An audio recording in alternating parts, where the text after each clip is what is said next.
I got it. I was just looking for the button. Yep. You can't hear me now?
It is. Would you kindly identify who those people are? Are you alone, both of you? Go ahead, There's Jim. no one in with me, just me. Okay, I'm at my house alone in my office. okay, great, thank you, guys. All right, so would everyone stand for the Pledge of Allegiance, please? Pledge allegiance to the flag of the United States of America and to the republic for which it stands, one nation, under God, indivisible, indivisible, with liberty and justice for all. Thank you. So first agenda item is to approve the meeting minutes of April 20th. So hopefully you've had a chance to review those. Make a motion that we approve the April 20, 2020 minutes of the Board of Selectmen. All right, and may I have a second on that, please? I'll second. Okay, is there any discussion on the minutes? Seeing none, I'd like to take a vote. All those in favor, say aye. Aye. Opposed? Abstain? Motion carries 5-0-0. The next item agenda is public comment, but I'm going to switch that to below the public hearing so that we can open up our public hearing portion of this meeting on time.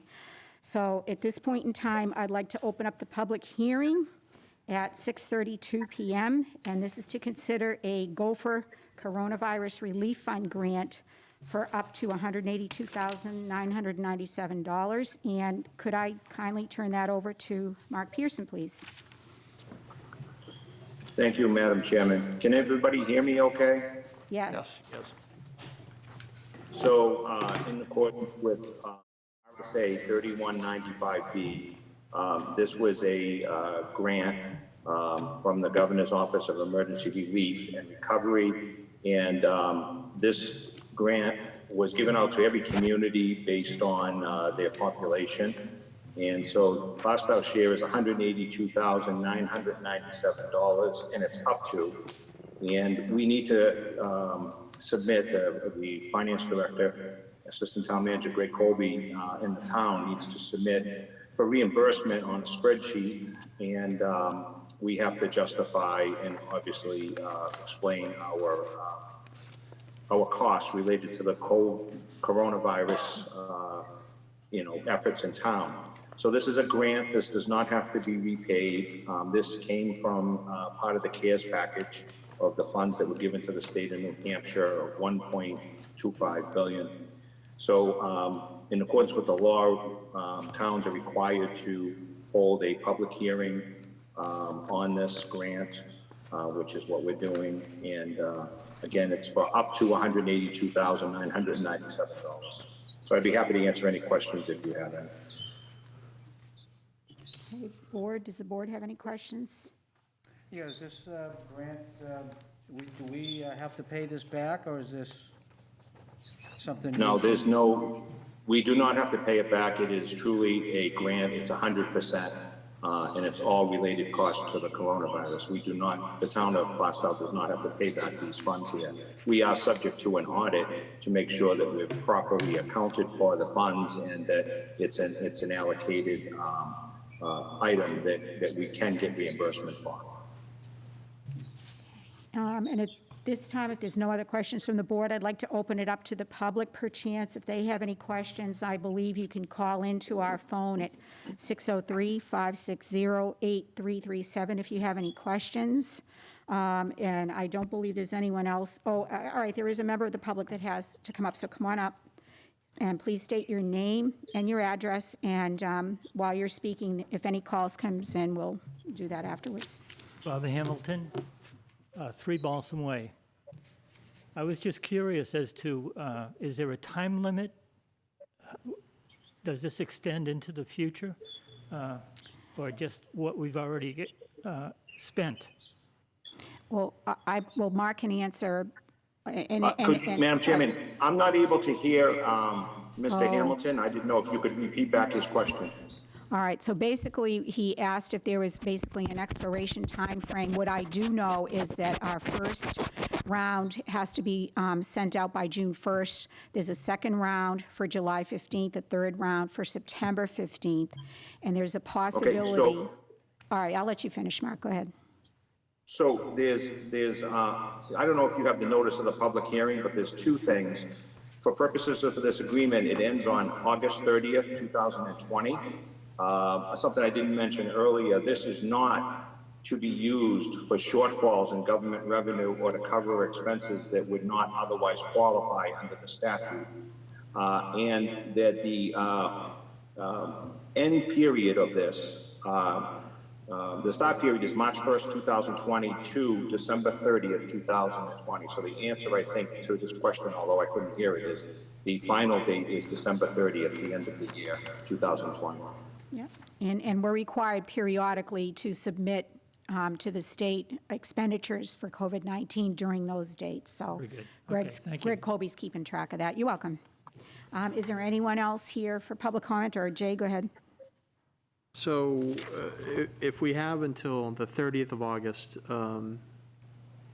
what happens if we don't spend the 189? Okay, I guess it's my understanding, and Mark, jump in if I'm wrong, but it's my 182, understanding that any overages, that each town was allocated a certain amount of money based on their census. So if there's any money left over, it goes into a pool, and I guess it gets reallocated in December for any other expenditures that we may have beyond August 30th. And I think I'm saying the right thing. Mark, you look confused. Did I say the right thing? actually didn't know that piece. All right, I believe that's correct, but any overages will go back to the state coffers, and I guess they will decide how to redistribute it after that. And if I'm wrong, I will correct myself at our next meeting, but I'm pretty sure that's correct. Thank you. All right, any other comments? All right, so could I possibly have a motion Make a on the floor? motion to Thank you. accept the grant money of up to Excuse me. $182,000. Excuse me. You need to close the public hearing. Before I put a motion on the floor? Ah, sorry. All Yes. right, so I will close the public meeting at 6:30. Public hearing. Public hearing at 6:37 PM, sorry. Okay? Go ahead. Okay, I make a motion to accept grant money of up to $182,997 from the state of New Hampshire. The grant is known as the Governor's Office for Emergency Relief and Recovery, or GOFR, Coronavirus Relief Fund Grant. The money will be used for expenditures incurred due to the public health emergency with respect to the coronavirus disease 2019. I'll second that. Okay, any further discussion? All right, all those in favor say aye. Aye. Opposed? Abstain? Motion carries 500. Okay. So we're going to go into public comment right now. And I would like to know if there is anyone who would like to call to make a public comment. The number is down at the end of your screen. I'll wait just a minute or so to see if anybody would like to call in, or if there's any members that are here that would like to make a public comment as well. And while I'm waiting for the phone to ring, I just wanted to let you know that I was informed that there's another variation of COVID-19, and I was told it was called COVID-15. And COVID-15 is the 15 pounds that we're all gaining weight on for sitting at home in front of the television, just eating and watching sitcoms. So that's another not very good thing. So I don't believe there is any public comment.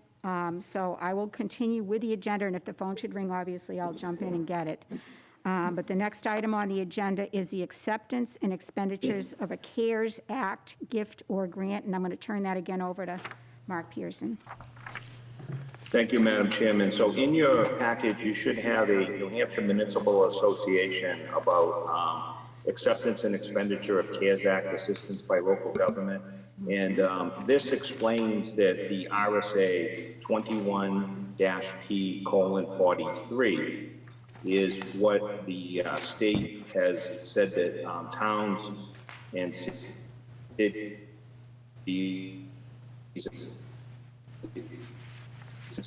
which this is a public meeting, not a hearing.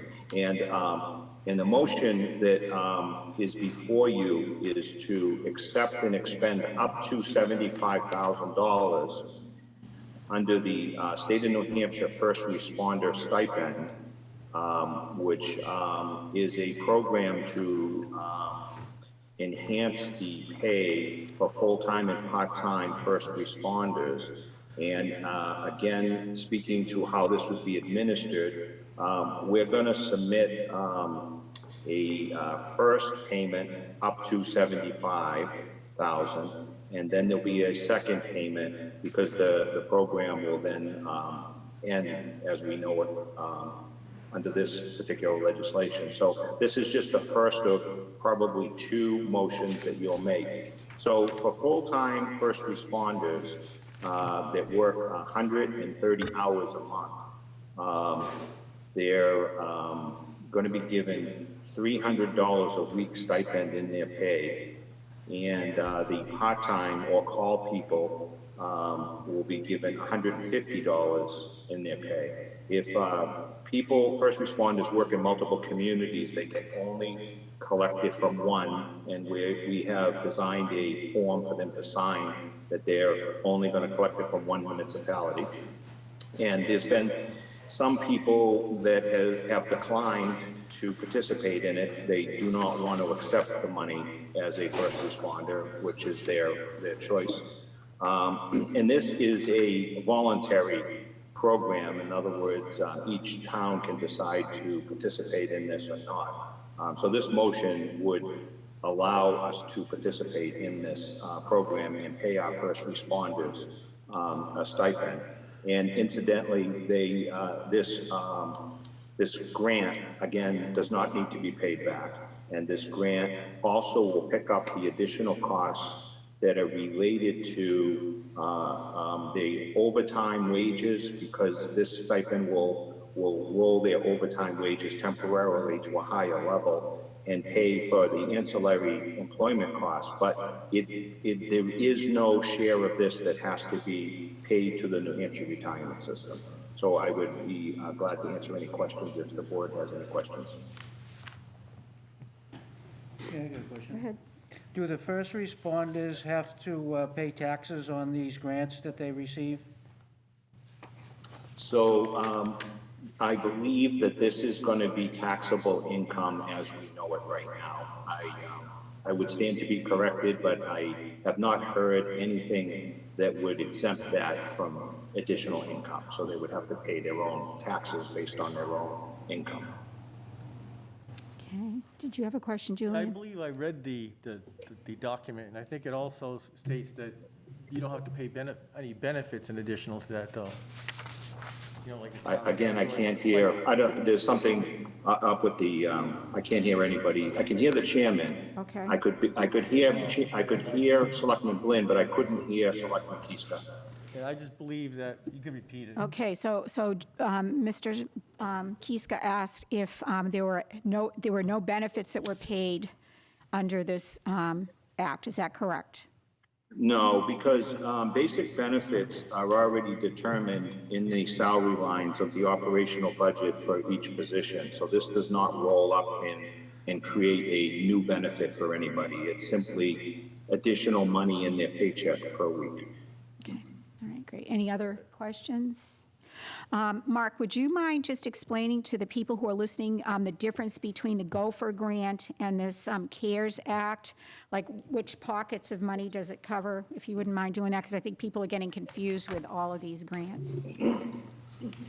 Well, as I understand it, and there's a lot of grants out there, and there was another one that came out today. So the state of New Hampshire received $1.25 billion. The New Hampshire governor created the Emergency Relief and Recovery grant. It also created a task force for businesses. Today, they came out with another grant to small businesses. So there's going to be a lot of grants that come out of the corpus amount of money, which is the $1.25 billion. So this is just a piece that the New Hampshire governor has decided to reserve a certain amount of money for first responders to compensate them for being first responders in each community in the state. So it's just a piece of the corpus, the entire CARES Act. This is just a piece of it that the governor's reserved some of that 1.25 for this purpose. All right, thank you. All right, no further questions from anybody? All right, may I have a motion on the floor, I'll please? make a motion to accept and expend up to $75,000 under the State of New Hampshire First Responder Stipend Program. This is allowable under RSA 21P:43. All right, and a second? Second motion? All You right, able to hear that? yeah, all right, so all those in favor? Aye. Aye. Opposed? Abstain? Motion carries 500. Thank you, guys. All right, so next item agenda is construction oversight at Park, and Mr. Hanley, I don't know if we lost you or if No, we he's have there. you, but As soon as he starts where are talking. you? All right, so Mr. Hanley, if you would be so kind as to just introduce yourself to everyone, and we can get started on some of the questions that the board has. Yeah, you bet. Jim Hanley, professional engineer with Civil Design Consultants, and been involved in the design of the park project for probably the better part of 6, maybe even 9 months, give or take. I think we started earlier in last summer, give or take. So, any questions? I was invited here, and so any questions you have, I'll try to answer them for you. Okay, great, thank you. Board, do you have any questions? No. No? No questions? All right, I had a couple of them. Okay. As far as, this is the agreement for professional services. Under scope of services, task 3, the construction administration. I don't think the board had any issue with the oversight on the construction administration. I think we're all in agreement on that task 3. Okay, yep. My question for you is, first of all, the project description just says improvements at the Plaistow Athletic Rec Complex. That seems a little vanilla, maybe. Could we specify a little bit more particularly that this would be drainage improvements or, something that gives it a little bit more teeth, because we don't really know what, quote, improvements are based on this You know, service? okay, what I could do is I could dress it up a little bit and even reference the plans. Now we finally have a set of plans that's finalized, so I could reference those, and those plans will show everything that would go on at the park. Okay, thank you. And then under task 1, it says construction control, and it includes a site survey. And I guess my question to you is, I've seen a number of topographical site surveys for this, and the most recent one was done in October of 2019. Do we really need to do this yet again? And if so, do we need to specify the project site, including Mount Misery? So the intention with task 1 is to provide whoever is selected as the contractor with control points to allow him then to build the project. So while it is a site visit by land surveyors, we won't be actually locating any existing information. We've already done that.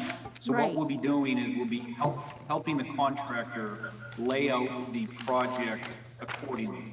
That's what we'll try to do. So sometimes when you're doing smaller developments, the contractor can almost do that by himself, but where this is kind of big and it takes, it goes throughout the entire field, and the grades change in a couple of spots by a bit, I think it makes sense to provide the contractors with a baseline that then they can measure from to their construction.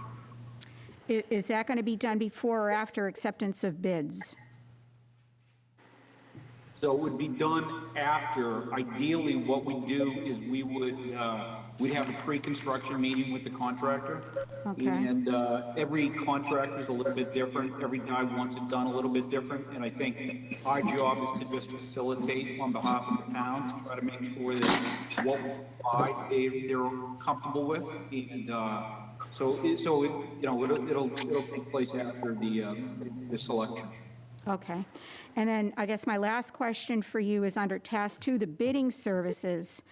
Normally, our town works on a request for proposal before we actually accept bids. And this seems like sort of a lot of hand-holding. And I was wondering if an RFP would suffice for doing all of these other tasks, like schedule of values, and, I mean, that should be, in my understanding, incorporated into an RFP, and I might need Mark to help me out with this, but it seems like an RFP should take care of all of those bidding services, and then we would, the board would make recommendations based on the bid, based on, your professional opinion. So I'm not sure if we need all of those things in that bidding service, but you correct me if I'm wrong. So if I can take a shot at it, Mark, first. So my company has done a little work with Plaistow over the years, so we're pretty familiar working with me. She and my office have been working together to prepare the RFP. So I actually put together some of the information already for D to include in the RFP, but the actual payment for me is included in this contract. And that was just to facilitate it, to keep it moving, and to allow us to hit some of the dates that we're trying to hit. But it won't be done again. Yes, at the end of the day, they're not done again, they've already been done. Help develop the RFP. Okay. Mark, are you comfortable with that? Yes, and just an ancillary note on the purpose of the subcontract, I'll call it, with civil design. This is the eyes and ears out at the site to make sure that whatever contractor is selected, that it's built to the specifications that are, that were designed by design consultants, civil design consultants. And, you know, I look at this as insurance that there's going to be checks and balances during the construction to make sure that the contractor is very specific on the grades and the installation of material and the installation of drainage pipe. Because at the end of the day, we know that what we've been dealing with out at Park is drainage issues. And a new softball field, we need to make sure that we're not going to revisit this in a year or two because of a faulty design or a faulty installation. So I'm not questioning the design, but I want to make sure that whatever contractor is selected has the checks and balances would be Mr. Hanley and his company from Civil Design to make sure with what he just mentioned about going out there and putting benchmarks and basically working with the contractor. And sometimes there are needs for field adjustments for one reason or another. So that would also be incorporated, I feel, into the agreement, that if there was something in civil design plans that needed a field adjustment, Mr. Hanley could very easily take care of that, maybe even with a phone call and a visit. Okay, and I think that was incorporated in task 3, and as I said, I have no issues with that. I totally agree with that, and I think our initial discussion with the board was also in agreement on task 3. It just seemed like the first 2 tasks maybe were not absolutely necessary. So if there's no more questions, gentlemen, would someone like to put a motion on the floor for either all or part of the dollar amount?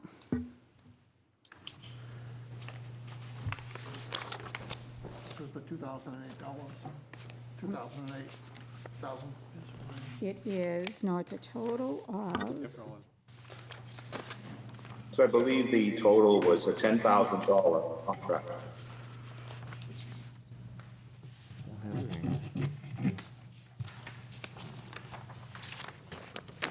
yep, it's on page 2. And it's 10,000 total, and it describes some of the subtotals of it, so. I don't have that with me. Oh, I'm sorry. Do you want to put a motion on the floor then? Yeah, I don't have it either. I don't have it either.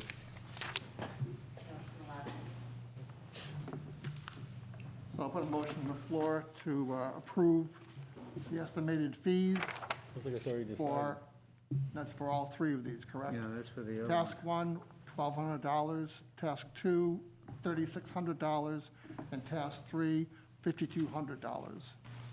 For a That is total a of? total of $10,000. All right. May I have a second? I'll on second. that? All right. Is there any further discussion?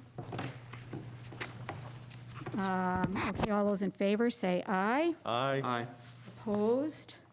I'm going to abstain, so the motion carries 401. So we'll make sure that this contract gets executed as soon as possible. I'll make sure that Beth gets this for you to sign, Mark. All right, thank you so much, Jim. I appreciate you coming in to answer all these questions. Yeah, you bet. You Take bet. care. Looking forward to it. Thank you very much. Thank you. Good night. Okay, so, Thanks, Jim. all right, so next item on the agenda is the elected town auditors has a presentation for us. It's Mr. Peter Bracci and Mr. Bob Hamilton.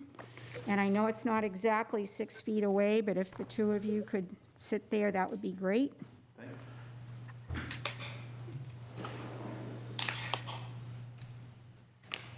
name is Peter Bracci, 2 Balsam Way. Nice to be back. Sorry, it's under the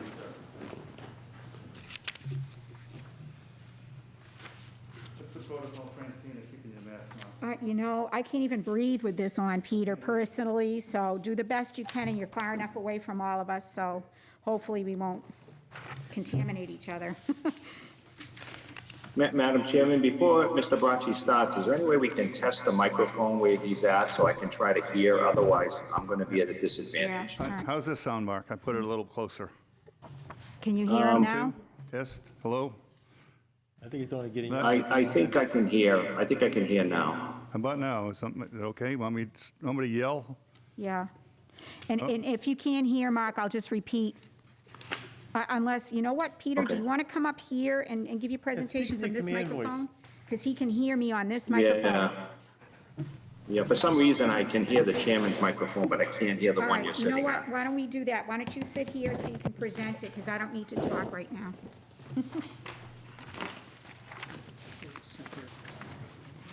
Will that make a difference? All right. Oh, you're gonna try something, Dean? I just relocated the mic to the middle of the conference part. I can hear Dean fine now, so All right. maybe if Mr. Bracci sits back down, I can probably hear. So it's not, We talked to that thing. so it's a different microphone. There's the microphone there. Okay, can you do a test for me? Just 1, 2, 3, 4, 5? How's that sound? Yes, I can hear now. Thank you. All right, thank you, Dean, thanks. Thank you for inviting us to present our findings of the town elected auditors concerning the 2019 encumbrances approved by the Board of Selectmen. I have requested that the following documents be provided to you, and my presentation is based on these documents. RSA 32.7, lapse of appropriations. Plaistow encumbrance policy, December 2016. A 2015-2016 basic law of budgeting, page 41. And it's chapter 5, paragraph E, exceptions to the lapse rule. The New Excuse me, Hampshire DRA publication. Mr. Bracci, may I just interrupt you? I do have a call on this, excuse me. Hello? Live stream working? We've been trying to watch it and it has not been on live stream. Okay, yes, thank you, I will do that. Thank you very much. All right, you're welcome. So live stream is not operating, Dean, so if you, Hi, Francine, it's Laura. How are you? I know, hi. But All right, I'll so, wait. so I'll stay on the phone with you until hopefully you can do that, and Dean, if you could just live stream the meeting and let us know, or Laura, can you let us know that you can see it or hear it? Yes. Is it on now? Nope. No, One sec. No, it's not. no. Oh, poor Dean, sorry. I know, poor you. No, well, this is, Since the beginning. It hasn't been on the regular TV either. It just came on 17. oh, But on this either. oh dear, all right. I know, this is all new territory for all of us doing virtual meetings. Strange new world. Say one more time? The live streaming will be disconnected, we can look into that tomorrow, but right now, I'm not getting any output on the live streaming. But this is being recorded. Yes. It's, all right, so apparently it is being recorded, and we will be able to view it tomorrow. And I'm not even, is that allowable within the law marked for us to continue this meeting? And I hate to say that, but It's on the TV. you are on cable. All right, okay, so I guess that's the best that we can do, and Dean will have it ready for you guys for tomorrow. Sorry about that. All right. Thank you. All right, honey, take care, bye. Bye. I'm sorry, Peter, I didn't mean to interrupt you, go ahead. Okay? The encumbrances have been numbered from 1 to 11, and I've sent each of you a list of the encumbrances and a spot for you to fill in our determination.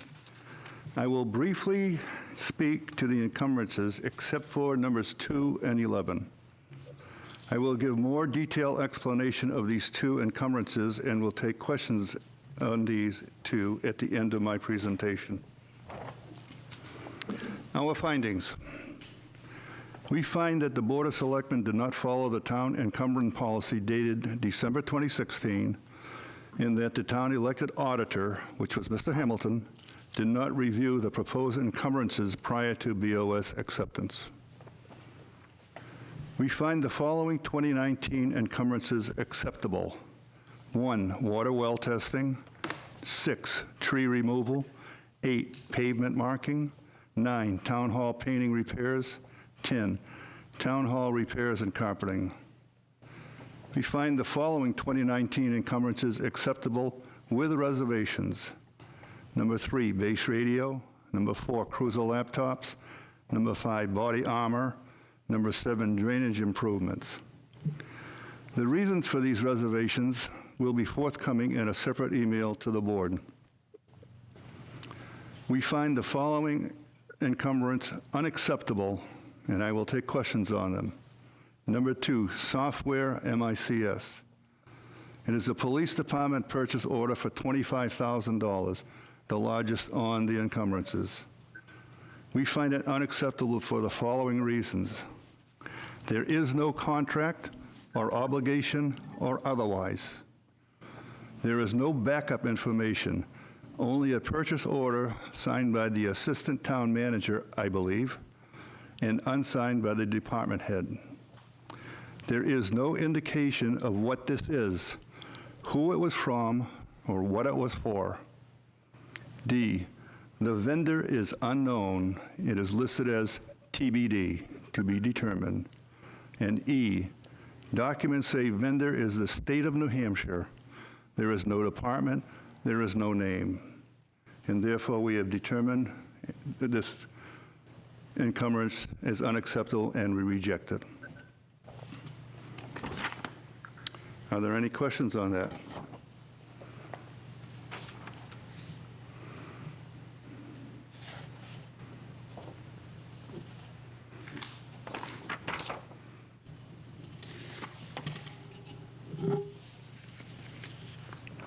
Hearing none.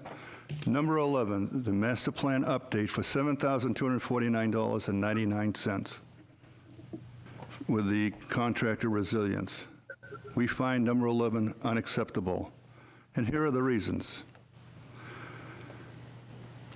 The Board of Selectmen, the town manager, and the planning department failed to follow RSA 32-7 in that from page 5 of number 11, $15,405 was brought forward as encumbered when only $285 remained on the 2018 contract. Only $285 should have been brought forward as encumbered, as future contracts cannot be encumbered.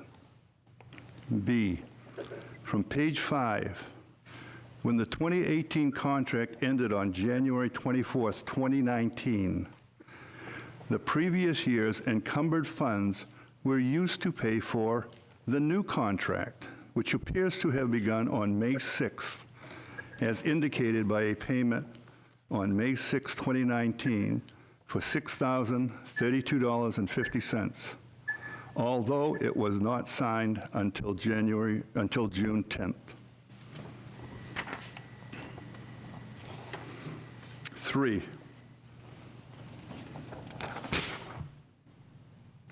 See, page 5 and page 6. In 2019, $17,870.01 was spent on the 2019 contract, leaving $3,854.99. That was the amount that should have been encumbered, yet $7,249.99 was encumbered. The encumbered amount of $7,249.99 is $3,395 more than should have been encumbered. What we find for this encumbrances is accounting practices, possibly long-standing, that are questionable and not allowed. B, a failure to follow RSA 32.7, paragraph 1, and therefore we reject this encumbrance. Are there any questions?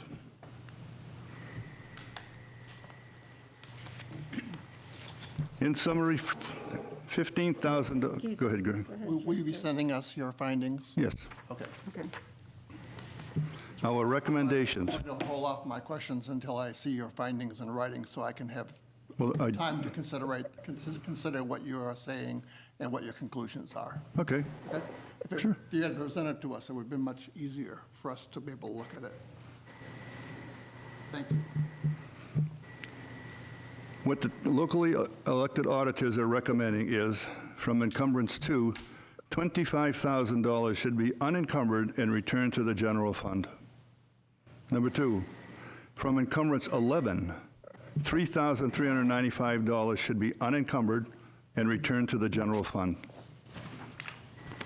Number 3, the town encumbrance policy should be amended with a statement: the town manager must provide to the Board of Selectmen and the elected town auditors a list of the proposed encumbrances and their supporting documentation at least 1 week prior to the final Board of Selectmen meeting of the year. That concludes my presentation. A formal email will be sent to you by Wednesday, May 20th, 2020, giving our reasons for all findings and a request for your planned actions. We hope that we have identified differences between the town auditors and independently contracted auditors and the need for town elected auditors. We request that our future appeals for information will be honored in a timely manner and that complete and pertinent information will be provided. I'll now turn it over to Mr. Hamilton.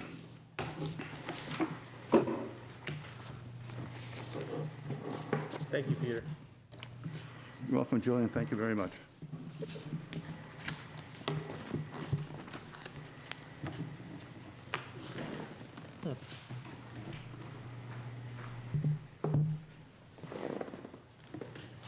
I'm just going to give you a quick summary. We all know that surplus funds in the annual budget is returned to the general fund if they're not encumbered by the Board of Selectmen. We also know that it's the responsibility of the Board of Selectmen to only approve encumbrances that are allowed by RSA 32:7.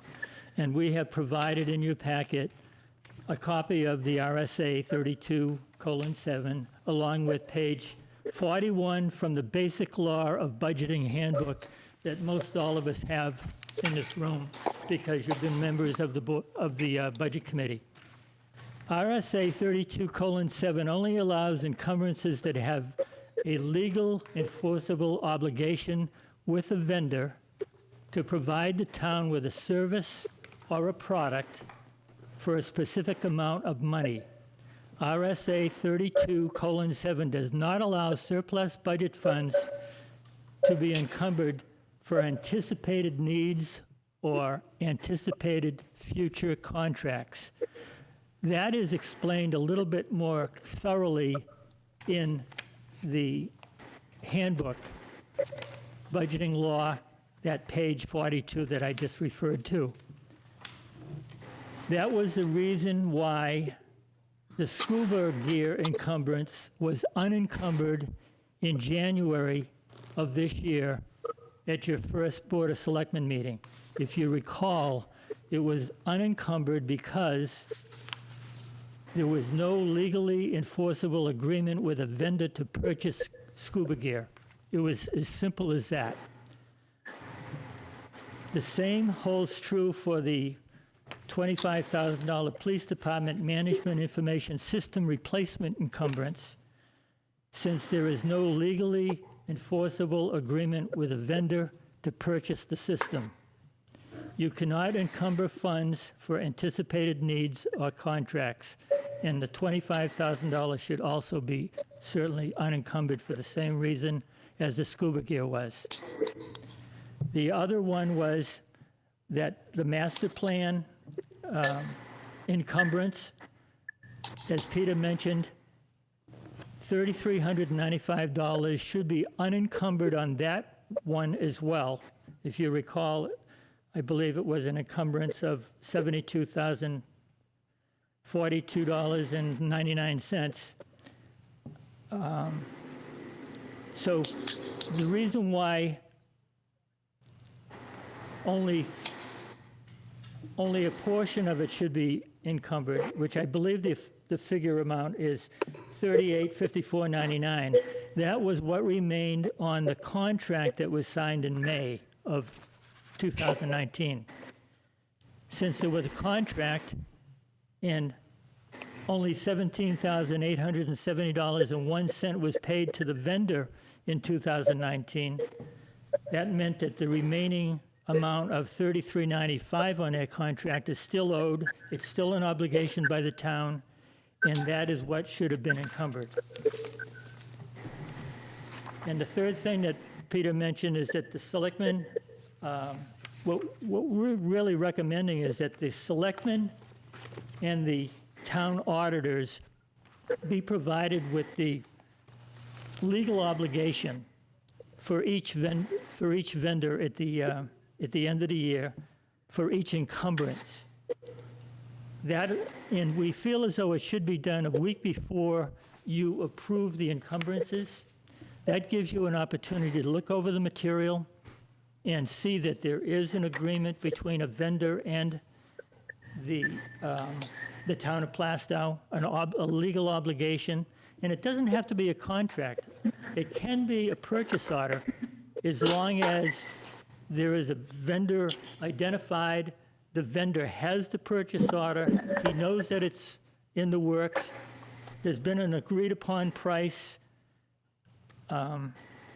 So we would like to see in the encumbrance policy a little bit more definition, and we'll include that in our recommendation, to be provided with the backup information. And I know, Francine, you felt as though that I received this in January. The only thing I received in January was, in addition to the list of encumbrances. Excuse me, Bob. Yes. Excuse me. Mark Pearson, can you please mute your mic? A lot of noise is coming through your. Okay. Go ahead. Where was I? The only thing that was provided to me, in addition to the list of encumbrances and the cost, was in January I received the dates of when the agreement was made with the vendor. But I did not receive that entire packet that you provided to us a month ago, Francine. The first time I saw any of that information was when you sent it a month ago. I think there was an issue with improper or not working emails, which we were not aware of. So Okay. I think that has been remedied. That could be. But I know, and I've spoken to Jim Peck about, because he was involved in the actual encumbrance policy change that was made when he was town auditor. And it was kind of assumed that you're not just being provided with a list of encumbrances and how much they are, but the backup information. And I think if that's provided to us as well as the Board of Selectmen a week before you determine it, it gives us an opportunity to kind of touch base, compare notes, if there's any questions. Because out of the 11, 2 are a problem. And the others were fine. There were agreements that were made. Thank you very much, folks. Thank you, gentlemen. Thank you. All right.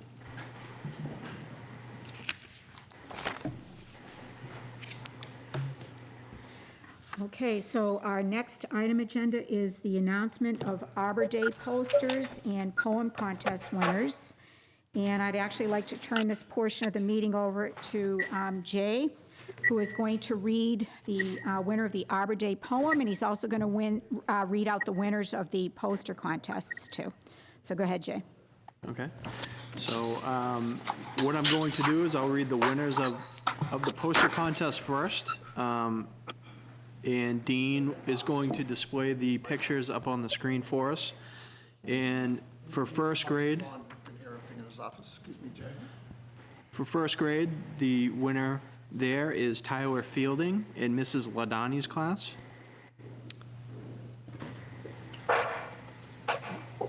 Like the poem. There we go. Great picture, Tyler. In second grade, we have Nathan Simone in Mrs. Belmore's class. Great job, Nathan. And in third grade, we have Cheyenne Mitchell in Mrs. Winter's class. I like the swing on that one, Cheyenne. Nice job. And in fourth grade, we have Brooke Whiteside in Mr. LaValle's class. Great job, Brooke. And for fifth grade, we have Annabelle Wade in Mrs. Kane's class. Oh, that one's very nice. Thank you. Great job to all the children that participated and to the winners. We'll be sending you a certificate in the mail. Not in the mail. They're going to be delivered by Jill Center at some point this week. Next up is the poetry winners, and this is for fifth grade. First place is Sean Ingram in Mrs. Coyle Quirk's class. And the poem reads as, trees feed the future because they give us oxygen to breathe, food to eat, like yummy apples, oranges, and bananas, leaves to feed the soil and animals, shade when the giant fireball in the sky is hot and beaming, a cozy spot to lay down and sleep. Trees are our path to a future life full of greatness. Wow, great job, Sean. Second place is Travis Barker. Trees feed the future. Where would we be without the trees? Trees are the longest living organisms on Earth. A tree never dies of old age. The only thing a tree needs is water. Trees provide oxygen to every living thing. Trees also offer food and a place to live for many different animals. So I ask, where would we be without trees feeding the future? Nice job, Travis. And our third place winner is Cole Ouellette, and he is in Mrs. Hazelton's class. Trees feed the future. We planted a tree, it started out small, it grew and grew until it became tall. It gives us shelter, it gives us oxygen, it gives us shade, it gives us food. We give, it gives. Nice job, Cole. So thank you to all the winners of the Arbor Day contest, and we'll be sending out your certificates this week. All right, thank you so much, Jay, I appreciate that. You're welcome. Mark, before I go on to the next agenda item, would you mind shutting off your microphone unless you're going to talk, because there's a whole bunch of background noise that's coming through on your open mic. So if you could shut it off unless you're talking, that would be great. Thank you. I don't know, did you hear me? Are you talking to me, Yeah, Madam Chairman? yes, sir, yes, sir. Okay, can you ask Dean to move that chair with that receiver back closer to you? Okay. And let him know that, as far as go-to-meeting and doing this virtually, this is, Not working, huh? it works now, because moving that piece closest to the person speaking works, but otherwise, I can't hear anybody. I didn't hear a word that Jay really said. All right, well, we'll try to soldier on. Okay. Tell them about muting the mic again. And if you could just mute your mic so that we don't hear you shuffling papers and whatever, unless you're going to speak, that would be Okay. good, too. Thank you so much, I'm sorry. Do you have a question for me now, or? No, I just wanted to make sure Okay. that you understood that. Okay, so our next discussion. I'm not sure, I didn't hear what I was supposed to understand. Oh, all right. If you could mute your microphone on your computer when you're not talking, because we're getting all kinds of background feedback from your location. Got it. Thank you. All right. I'm sorry. Okay. All righty. So next item on the agenda is property tax discussion.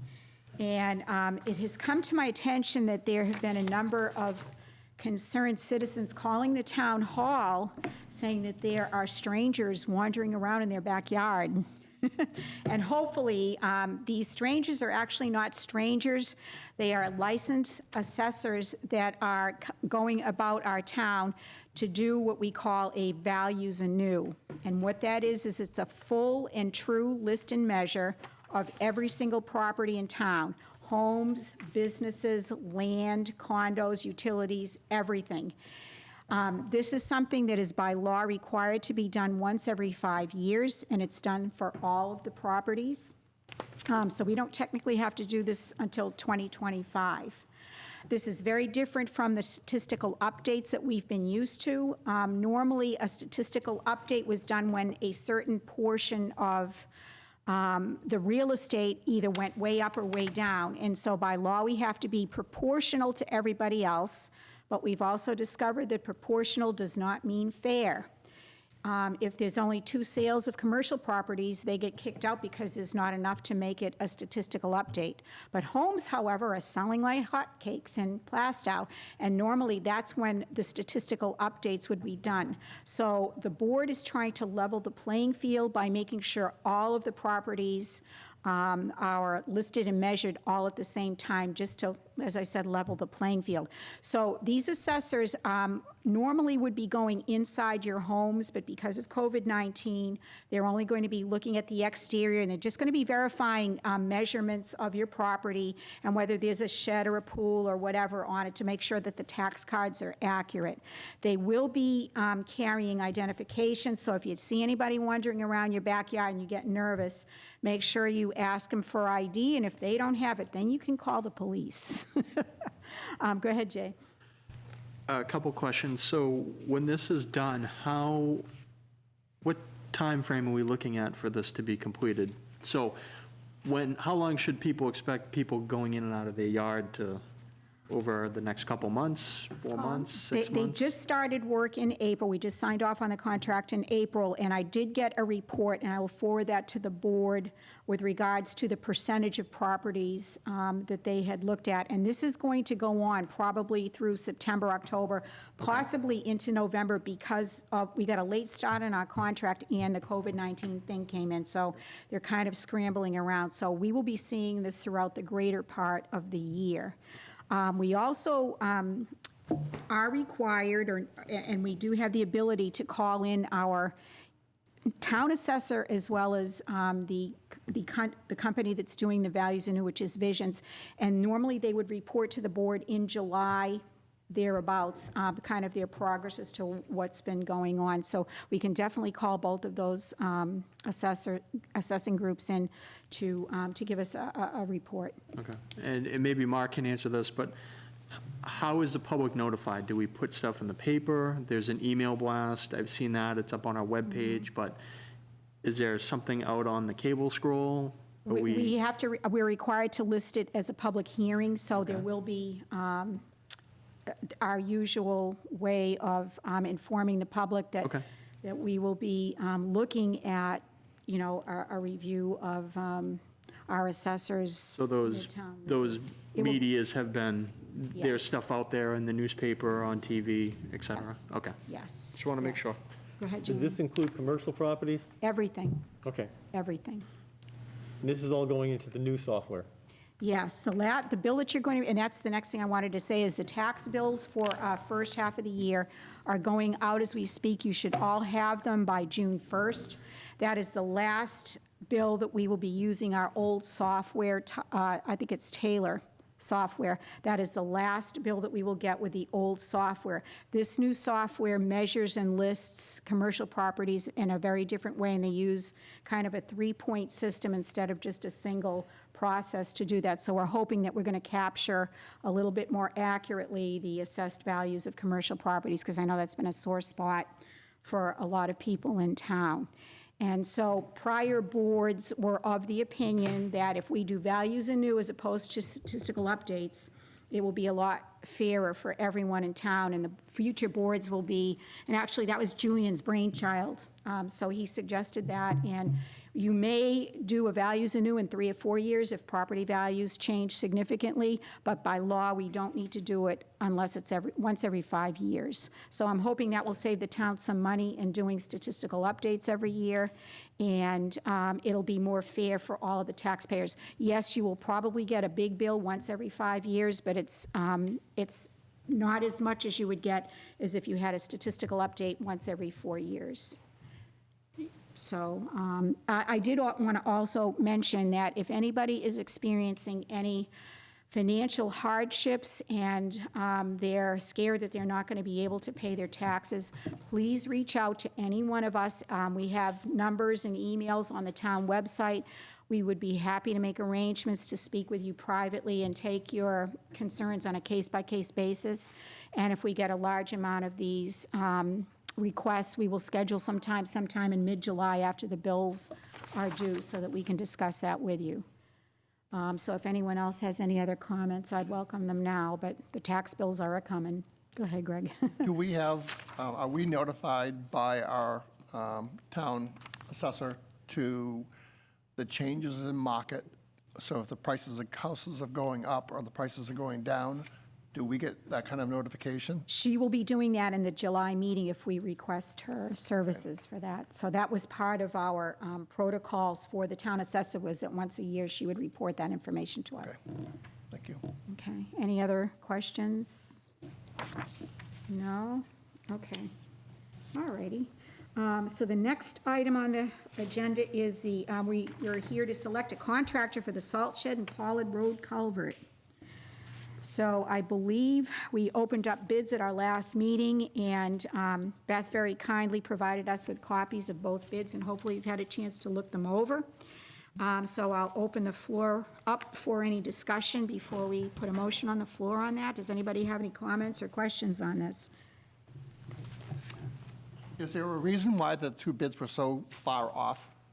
I mean, there are a large deficit between the two of them. I think that would be a Mark question, because I don't know. I know some of the $300,000 bid was included as there was a $61,175 option in the above price, but still it was a $40,000, $35,000 difference. So Mark could probably answer that better than I could. So thank you for the question. So when you have sealed proposals, and in this case, there was only 2, people can put whatever prices that they want out there for the town to either accept or reject. I'm not here to find fault on what people submit, but it's not uncommon for me to have big variances between estimates. When I was building the town garage, the public works garage, I had some estimates that one estimate was 25,000 and the next closest was 110. On the building, there was 2. One was 389,000 and the other one was over 600. So people in this market can put in whatever estimate they want. It's really because of the sealed process that there's a variance. Okay, thank you. Go ahead, Julian. Yeah, Mark, can you hear me now? I can hear you, yes. Okay, I'll speak loud toward the mic over there. I had a question, since both of these these proposals weren't exactly alike because they had different options. One of the biggest concerns, since it is a metal or metal steel building, was the concern, I think I've talked with John also, that the big concern is once you get rust started, it's like a cancer. So I know one of them listed the rust proofing or of the metal. Is that included in this contract? And if it's not, what would be the extra cost to make sure that the metal is protected? Okay, thank you for the question. So when we put out the RFP, we didn't want them to include that in the base price for building the building. We wanted that as an alternate price. That's why on the P&G, that's not included, and that's why on the Irish span, they did identify that, what that cost would be. Here is the challenge, and we will overcome it. The challenge is that traditionally, salt sheds in New England are primarily built out of wood. And the reason why they decided to do that was because it's holding salt and they didn't want metal buildings to rust away. In this particular application, if you remember, the reason for this style building was because I was told that the Energy Committee wanted to put some solar panels on the roof, and we needed to elongate the roof facing solar south. So this presented a problem with wood construction to build a salt shed. So we did check with engineers about a metal building that could handle that elongated roof to create approximately 3,000 square feet for solar panels. And I did research what we could do to cover the concrete on the inside and what we could apply to the metal on the inside of the building to prevent it from rusting. And the answer is that you can treat it with a impervious spray foam insulation, and that would stop the rust from the inside of the building. And the concrete would be 10 feet high in this building design, and then it would be faced off on the inside with pressure-treated plywood, so there is no direct contact with the salt to the concrete. So I hope that answers your question. And I think part of the question you had is the funds to do this. So the funds to do the additional spray foam would come from the other portion of the warrant article that was up to $350,000. So for instance, if you pick the contractor $180,000, it would be an add-on to the town would separately and seek some quotes from the spray foam insulators to actually spray the foam insulation on once the building is built. So Did I answer all your questions? Does that mean we are going to do that, put the spray foam in? Yep. Did you hear that, Mark? All right, you have to turn your mic on. No, he can hear. I couldn't hear it clearly. If you could repeat that. Julian asked if we were in fact going to do the spray foam process. That's the intent, unless there is another alternative out there that would be more economical, less priced, that would do the same thing. All right, thank you. And actually, Julian, that's interesting because I asked him exactly the same question about galvanizing the steel. And I think we allocated, if I'm not mistaken, $275,000 for the whole shed and about $68,000 to $70,000 for the solar panels. So I'm sure there's going to be a little push and pull there, and one of the contracts is for $208,000, so there is some wiggle room in there for stuff. And that would also bring the question, when is the RFP for the solar portion of the construction going to happen? Well, I have the answer to that, too. I actually did an RFP last year on the Energy Committee that I had submitted to Mark and to our town attorney, Sumner Coleman, and I think we worked out all the kinks, so it is ready and waiting, and I had asked Mark to wait until June, until this portion of it was done first.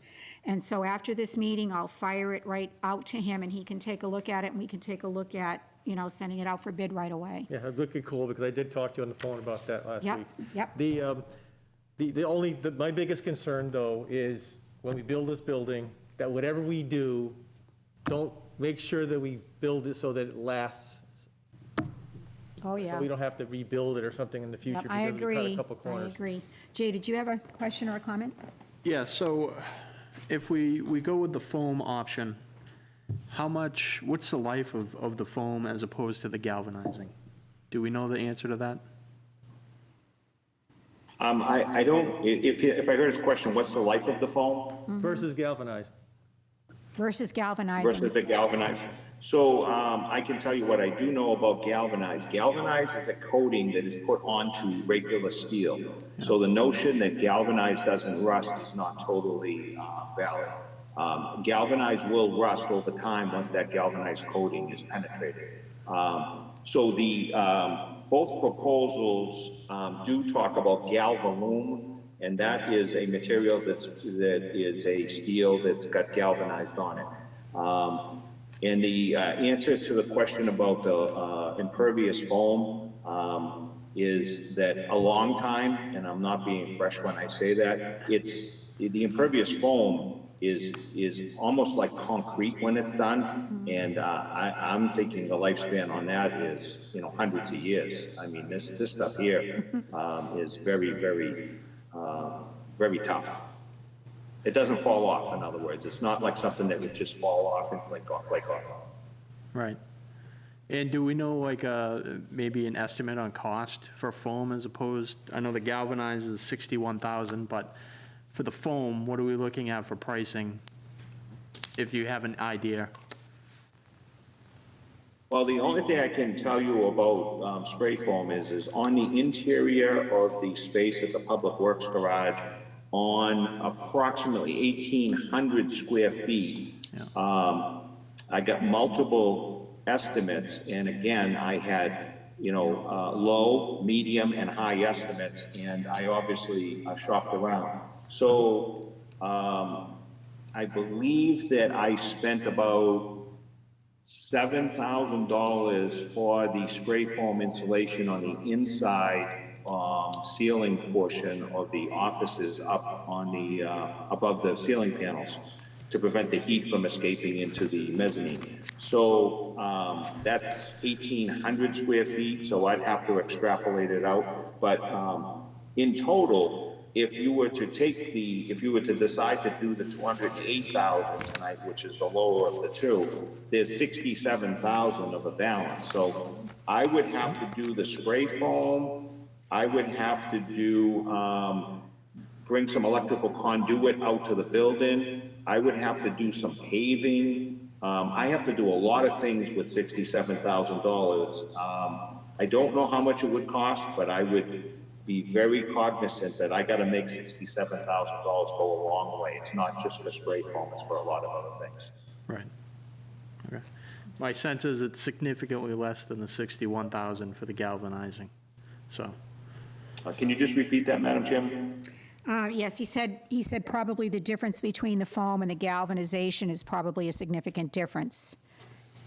Yes, it Saying is. Yes. 7,000 as opposed to 62, Yeah, so, all right, thank you. okay.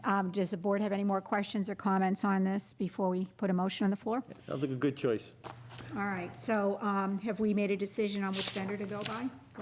I'll make a motion that we award the construction of the salt shed to P&G Construction for the proposed price of $208,000. I'll second that. Okay. Okay, if there's no further discussion, all those in favor say aye. Aye. Opposed? Abstain? All right, the motion carries 500, so we can let P&G know that their bid has been awarded, and we can get working on that right away. Great, thank you, gentlemen. Okay, next item on the agenda is finalizing RPC electricity aggregation. So the last time I talked to you guys, What about the culvert one? did I miss something? Oh, I don't have that on the agenda, okay. agenda. All right, yep, no, we can, yeah, I was gonna do that during the town manager's report, but I must have an old agenda, I'm sorry.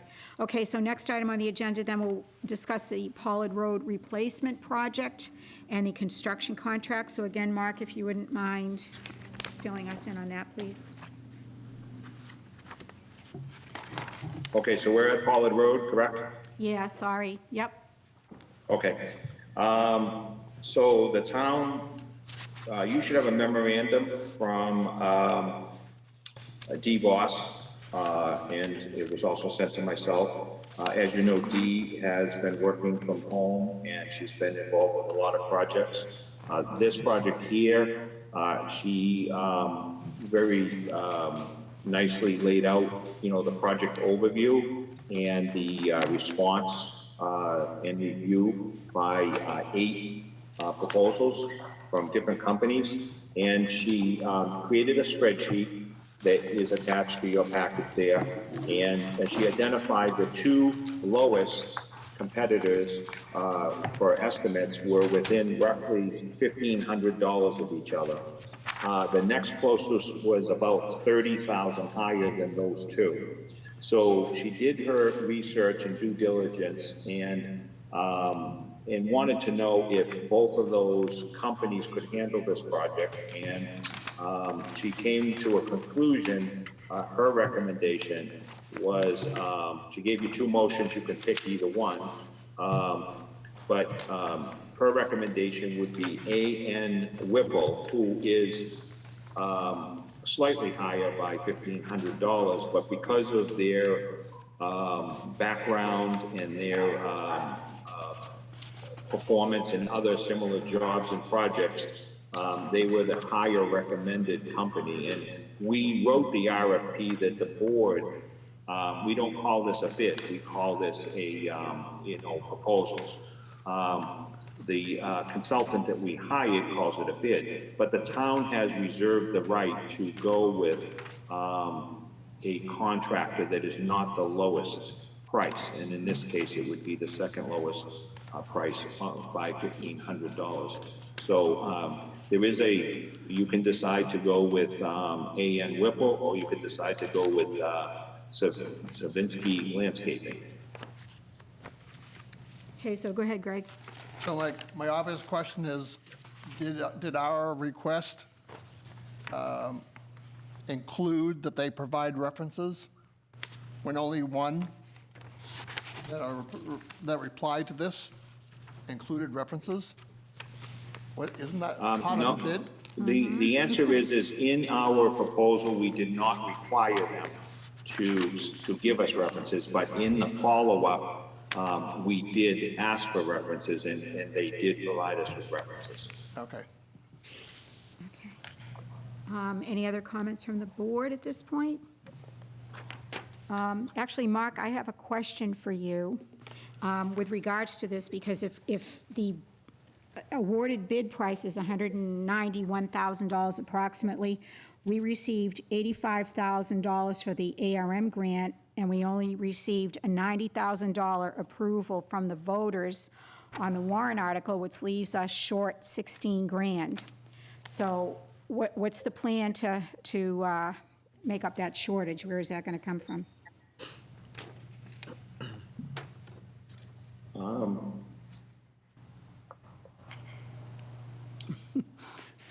I actually don't have that paper in front of me, so I'm at a little bit of a loss. All right. Is this a I'm sorry. time-sensitive vote? Is this something that's time-sensitive as far as, Yes. It is, So,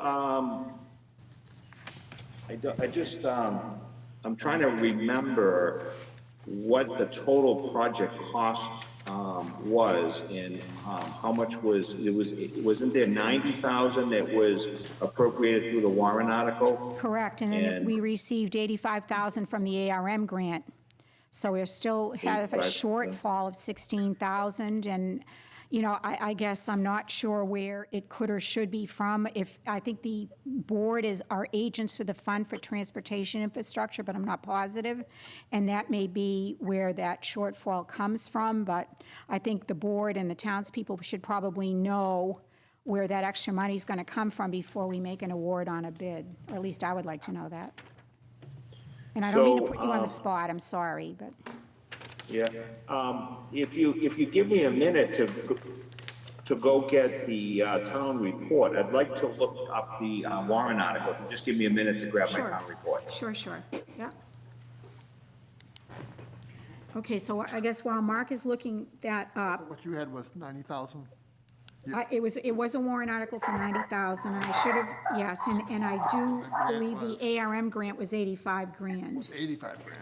Yeah, and it was 49%.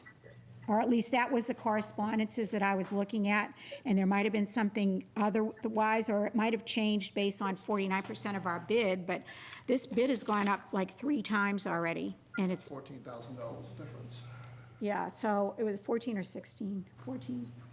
You have 189 from subtracting 175. 85 and 90 is 9, 175. yeah, all right. So it's roughly 14,000.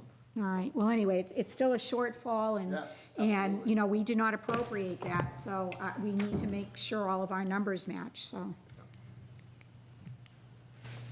And I think under the voter's guide, I think we did indicate, because you did such a great job writing that out, I think you did indicate the ARM grant was for 49%. Correct. Which was 85,000 at that point in time, but, you know, this project's been pushed off a few times, and I guess that's why the numbers kept changing.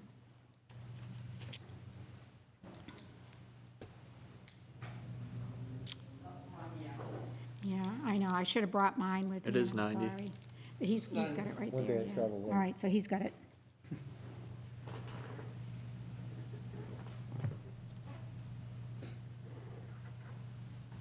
So I actually didn't find my answer I was looking for. So the warrant article was for 90, and what I was hoping to find, that it listed out all of the previous amounts that were put into the project, because we've already invested some money from, I believe it was the Transportation Capital Reserve Fund for some of the engineering.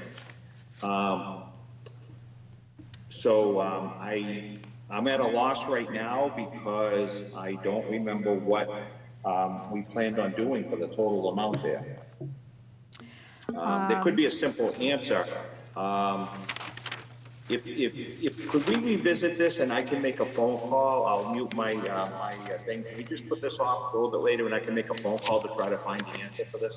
Yes, the other suggestion I had was that we could put a motion on the floor to approve this contingent upon, you know, your research, so I don't put you on the spot at the last possible second. But if you're telling us that some of the expenses that were incurred, we can subtract from that $190,000 RFP, then I guess that would help things tremendously, because then we wouldn't have a shortfall.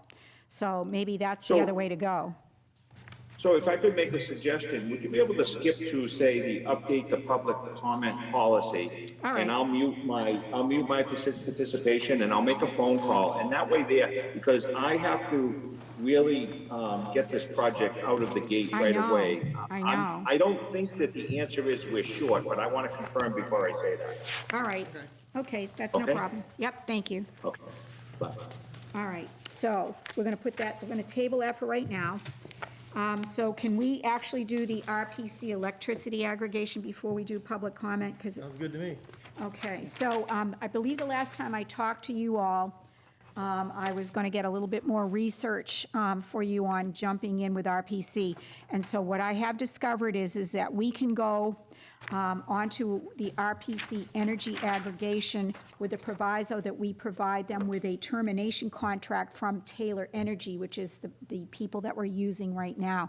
So I do have a copy of that termination letter, and I am going to give it to Beth at the end of the meeting so that she can give it to Mark and make sure that he engages us in this aggregation. And the big difference between RPC and our prior contract was the prior contract just automatically renewed every 3 years and never bothered to tell us, and of course, we weren't paying attention.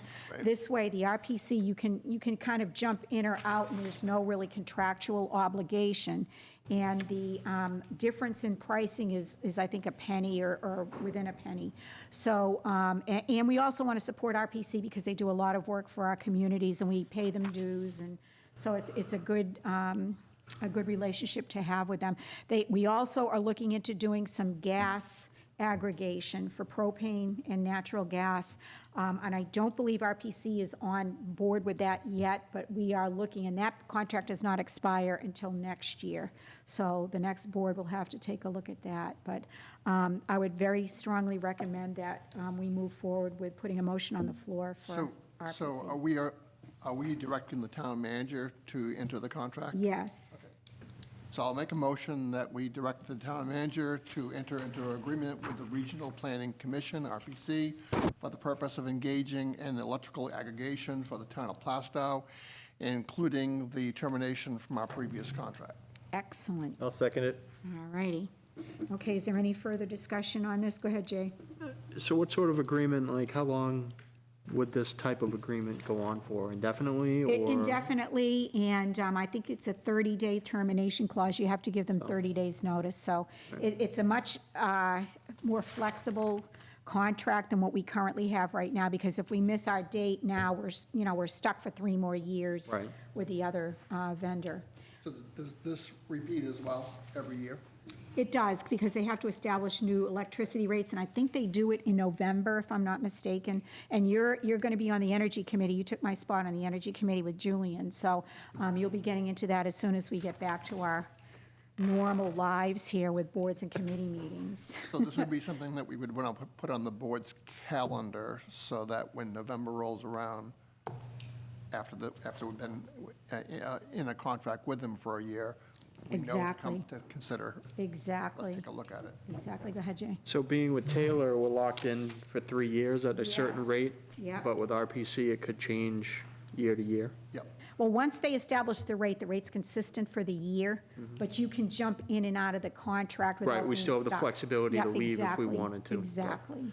If we went back to Taylor, we would have to get into a 3-year, Yes. probably some type of Yes. long-term agreement. Okay, Yes, Yes.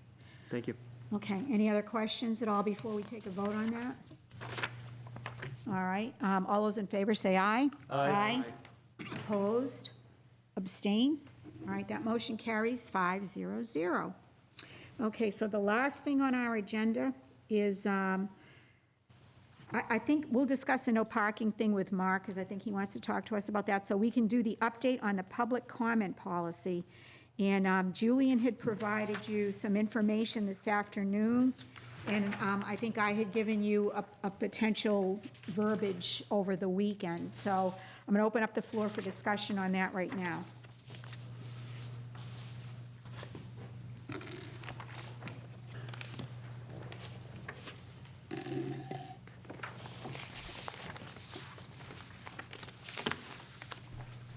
I have a question.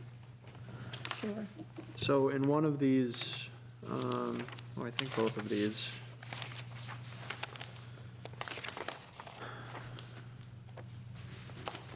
it's limiting people to speak to content on the agenda.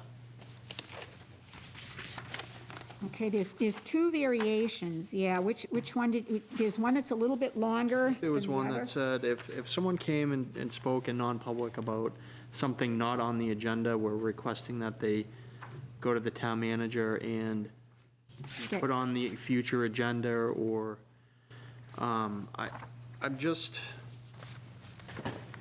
I think that's what public comment's there for, is to give people an opportunity to speak. I don't, even if it's something not on the agenda. And, I understand, we want to try to keep public comment clear and concise. But if someone has a concern about something, they have multiple avenues. They can call the town hall, they can reach out to a selectman, but if they choose to do it in a public setting, like a public comment, they should have that right. And even though it's not on the agenda, we should still allow that. Go ahead, Greg. So the public has a right to attend the meetings. They do not have a right to speak, period. Correct, yes. So there is no right to be able to speak. So basically, the job of the board is to conduct the business of the town. Any conversations that are beyond that are going to lengthen the agenda can be ruled out of order by the board, by the chair. By having a defined comment policy that basically says, you're more than welcome to speak on an agenda item, but if you wish to speak on something that's not on the agenda, contact the chair. As long as you're communicating that and then you make it public, people know what the rules are.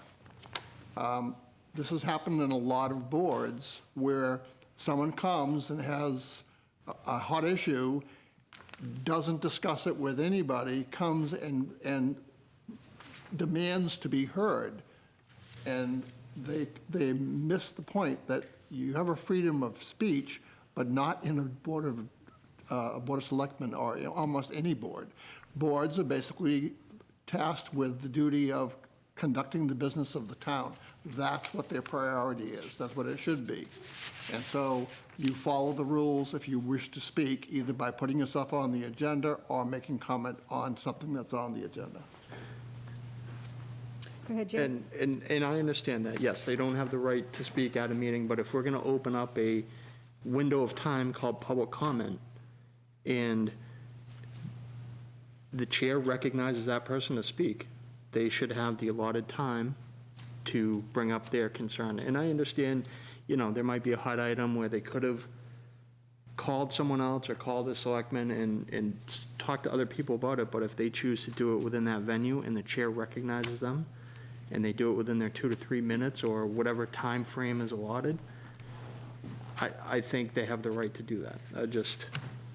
So before I recognize you, I just have a question for you, Jay. So are you basically saying that you feel that informing the town manager and setting up a meeting or setting up an agenda item before the agenda goes out for public comment is not appropriate? Because they do have that opportunity to do that the week before the agenda. So if it's a hot topic or whatever, they can always call the town manager and say, I want this on the agenda. I guess I'm a little confused. No, they can call ahead and put that on the agenda, but if someone had a concern about, their taxes, and we weren't talking about taxes that night, and they just wanted to come in and speak about that particular item, they have the right to do that. We're not going to get into a back and forth with them, but at least they're here. Okay. They want to utilize that venue to make that statement. And it may not be a hot topic, but, if they come and they say something and, it's, Mark approaches them after and say, oh, well, maybe we'll work on getting that on the agenda. But if we put people, I just feel like you're restricting people's right to speak during public comment when they are noticed by the chair. Okay, That's all. go ahead, Julian. Well, in some principle, you're both right. You have to maintain order in the Board of Selectmen's room because you have to get the primary business accomplished. Right. But Jay is also correct. Once you open up the door of public comment, you say you can speak, now you violate the right to speech once you open the door. You don't have to give it. You don't have to have a public comment session. That solves the whole problem. If you don't have public comment listed on your thing, the door is closed. But once you open the door and you say you can speak. Now, we do have some rules, and it says, well, we can limit it to the agenda, but the chairman could still allow the speech. It doesn't say you have to restrict it. And let's say it gets restricted because I can't predict what the subject matter will be. Right. But someone may say, I want to do something, but maybe it's going to take longer than 2 to 3 minutes. They can try to get it on the agenda. But there's also the possibility that they ask for it to get on the agenda and it gets turned down, so now they have no option. They can't talk here and they can't talk by getting it on the agenda. So That's another piece of it. That's why I submitted another form that says, okay, now I'm not trying to create more paperwork with this form. And actually, I kind of borrowed this from what Atkinson does. I did look at other towns' websites. And the thing is, if the two people at the meeting, the town manager, the vice chair, the chair says, if this is good to put on the agenda, it's not a problem. If they say it's not on the agenda, we're not going to let you put it on the agenda, then I believe that all the other selectmen should know, and you should have a majority of the selectmen saying, no, we're turning you down for a good reason. And that way it becomes open. And I have been in the past where people have told me they got turned down. I'm not going to say when, and I'm not going to give names. And I didn't know about it until they told me. And I'm saying, well, I didn't know about that because you see, if it happens at the agenda setting meeting and you're not there, the other selectmen don't know about it. Right. So this performs two things. If someone is going to be denied, and it may be a valid denial, then the rest of the selectmen get to know about it, and then the majority of the selectmen get to decide, well, maybe the majority of the selectmen says, well, we would like to hear that. Or you say, you're right, it's not really appropriate. It I could think go we're either way. talking about two things, so There's two let's take different the things. first I'm a little- piece of it Yeah. first and get through that. Yeah. And I guess my understanding of it was to create parameters so people understand that when it's public comment, these are the things that you're allowed to talk about, which is on the agenda. And I guess I didn't really personally have a problem with that form that Julian had given to us, to say, yeah, fill it out and we'll talk about it. That's just my opinion on that one. But the second piece of it, we had discussed having, there's 3 people that make the agenda before the agenda comes out. And it's the chair, the vice chair, and the town manager. And I believe one of those said that, you know, if there is a request to put something on the agenda, a lot of times it's not that we don't want to hear it, it's the fact that there's already a bunch of stuff on the agenda and we can't fit it in on this particular one, but it can certainly go on the next agenda, and that's been my experience. That's correct. You're not actually denying it in that case, you're just rescheduling it. Right. So I guess the piece of it that says there's 3 people that make the agenda, and I think there was some verbiage that said majority rules to see if it's allowable on the agenda, regardless of whether it's the next agenda or the following agenda. The piece that I disagree with was the last statement about if the chair, vice chair, and town manager do not allow it, that it needs to be brought before the board. I guess my feeling is you know what? We can definitely tell the board that this was not allowed, but all someone has to do is put a motion on the floor to include that in an agenda. We don't really need to have this in a policy. That's very restrictive in my opinion, and it's redundant because it already gives you the rules and regulations for how to, you know, approach the board. So that's just my personal opinion. I would strike that last sentence out of there, but the rest of it, you know, I have no issues with. It doesn't actually say you have to take it to a vote, because you don't actually take it, this is not an official vote at the agenda-setting meeting in Mark's office. As a matter of fact, Mark is not an elected official. He is the town manager. Correct. That's one thing. And it doesn't say you have to have a vote. You could send, if you're going to deny it, you can send this information to every selectman, and they could say, yes, they do or do not agree with the denial, and that's good enough. It doesn't have to be an actual motion and an actual vote, as long as it's documented that each person saw it in some fashion and that we agree or don't agree. And that way, it doesn't add more hassle, because we have meetings now that are going every month. This could take a 2-month process. We don't want that to happen. Exactly. Even every other week is a long process. It's a full month if you go through this vote thing, vote, don't vote. So you can do this quickly. Someone say, we don't think it should be on. We just call or email each selectman. They say, well, we agree that it's really not appropriate for the agenda, and it's the end of story. Go ahead, Greg. So, to my understanding, the reason why you have a chair and a vice chair and the town manager meeting is to determine the priority of items to be discussed. So the priority of items to be discussed to the importance of the town determines what gets on an early agenda, what gets on a late agenda. Separate case. That's all agreeable. Someone says, I want to talk about opening up a whorehouse in Plaistow. Okay. We might say, that's not appropriate. Okay, that's not appropriate, and so we're not going to turn that down. We're not going to include will that. say we agree with that. But, Excuse me, could I just make sure that you let him finish before you speak? Go ahead. so if you want any disapprovals, things that were basically considered to be inappropriate, and you wanted the chair to notify the board saying, this issue came up and we decided that it was inappropriate, just kind of a FYI to the members of the board, that would be fine, but I don't think there should be another vote. Because we basically are voting for who is the chair and who is the vice chair, because we're basically saying we have Well, you're just trust in them. asking for like an agreement by email. Our faith in them to be able to arrange the agenda in a way that's reasonable and logical. And between 3 different people, I would hope that would be the case 100% of the time. But I do understand what you're saying about being transparent and saying, okay, you know, we've scheduled this on the agenda, and this one topic came up, and it was considered inappropriate, and we're just giving you an FYI to let you be aware that we did not approve it, whatever. Yep. And then if someone wants to have another discussion after, that's fine. Well, I just want to make one point about, they say 3 different people. Well, one of the people happens to be an employee of the other 2. So now you're putting that person on the spot that I have to agree with you. I'm sorry? Maybe putting the employee, Mark is an employee of the town, Yeah, and he works for the town selectmen, in essence. right. And now you're putting a non-elected official who's an employee, putting that person say, well, do I agree with the 2 people that I work for, or I'm going to disagree with the 2 people I work for? It's also, that's one thing to think about. Okay, The so, other thing is, Let him it finish. shouldn't be an issue. If it's something that's not appropriate, it's going to be agreed to by other people. But the fact is, in the past, things are decided, the other selectmen not there, and it used to be 4 selectmen, because the vice chair didn't used to go to the agenda-setting meetings. That started when I was chairman. Right. And if it happened before that, I'm not aware of it. correct. So, because I started that because I wanted to make sure the vice chairman was aware it was going on if the chairman was not available. Right. And was up to date and everything going on, which is a good Exactly. thing. And it also gives you the experience, so when you become chairman. Yep. You're not kind of come into it cold. So, but the thing is, the other selectmen didn't even know that certain things were being denied, never had a say in it, and then someone comes up to them and says, gee, I tried to get this on there before, and I never got in. And he says, well, when did this happen? Oh, way back.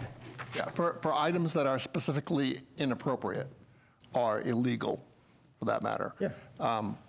I think it's reasonable that 3 adults can make that determination. Well, sometimes it just And I matters think that, let something. me finish, and I think that it would be reasonable to have the chair communicate that as an FYI to the board, basically just stating just what we found out. Good. And I think that gives us the feeling like, oh, that wasn't appropriate, and I'm really glad they made that decision. And if you have questions, you can call up the chair and ask questions about it. All right, so now, no, excuse me, I'm gonna let John speak, John. all right, because you both have gone back and forth. Go ahead, John. Well, my thought is, we really should have a place where people can voice their opinion. If they have a complaint, or even something they want to say is good. But I kind of agree with Julie, and I have people say to me, I wanted to call up, they never got back to me, I wanted to say something. So I look like, okay, I'm a selectman, I have no clue what's going on. I'm an elected official, and no offense to Mark, but I need to know, I think I do, because that's why I'm on this board, otherwise I might as well just go home. So I think that it doesn't need to happen with everything, but I think if somebody did fill out one of these and we looked at it and says, Absolutely. yeah, let's give them 5 minutes, as long as they don't attack anybody or do anything Right. like that illegal, then we should allow it to happen. Because once they walk out, they're gonna feel better. Right.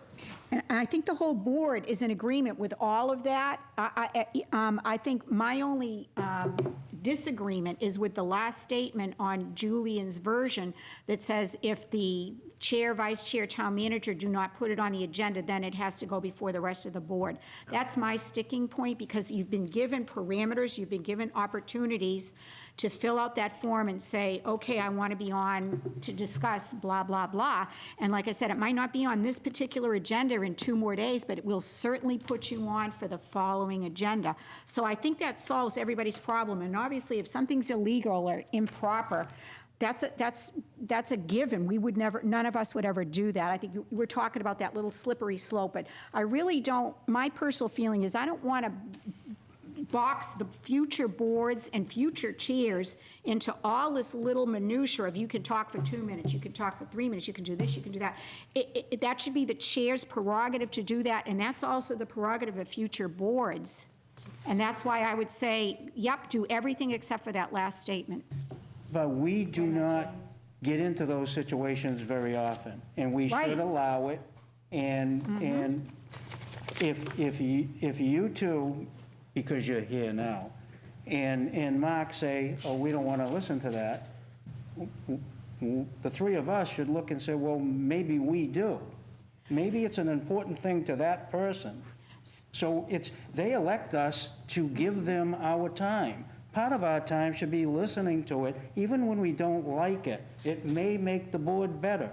All I'm saying is it shouldn't be serendipitous on that particular agenda. If they want to put that on there, I have no objections to that. I guess what I'm saying is the timing of being put on the agenda is the most important thing. So when these people called you and said, gee, I wanted to say this or that, did you tell them that, gee, all you have to do is ask to be put on the agenda and we would do that? Did you tell anybody that? Because I'm not sure if I told them they had the right to do that. Yeah, and they so get I haven't disgusted. heard of anything. They get turned off and they Maybe get they're kind of, nervous. and they won't come back. But I agree with you, if they call up on a Friday and want to get on Monday's agenda, unless not it's gonna some hot deal, you know, they need to follow the process. Right. But with one meeting a month, you know, Yeah.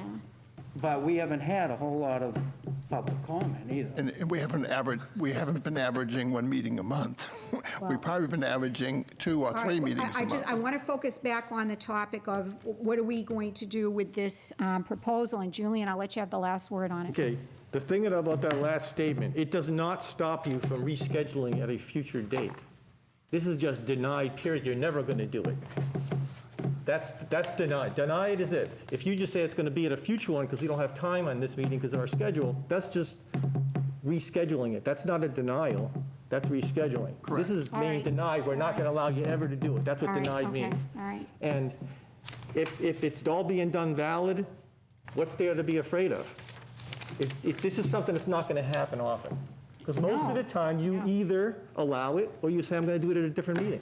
That's my understanding of what I've seen thus far. All right, so I'm going to end this discussion because I think we've spent a lot of time on it. I mean, I don't think there's any more discussion. So how do you gentlemen want to approach this? Do you want to use the proposal, the secondary proposal? It's a little bit longer as far as putting that in as policy or not?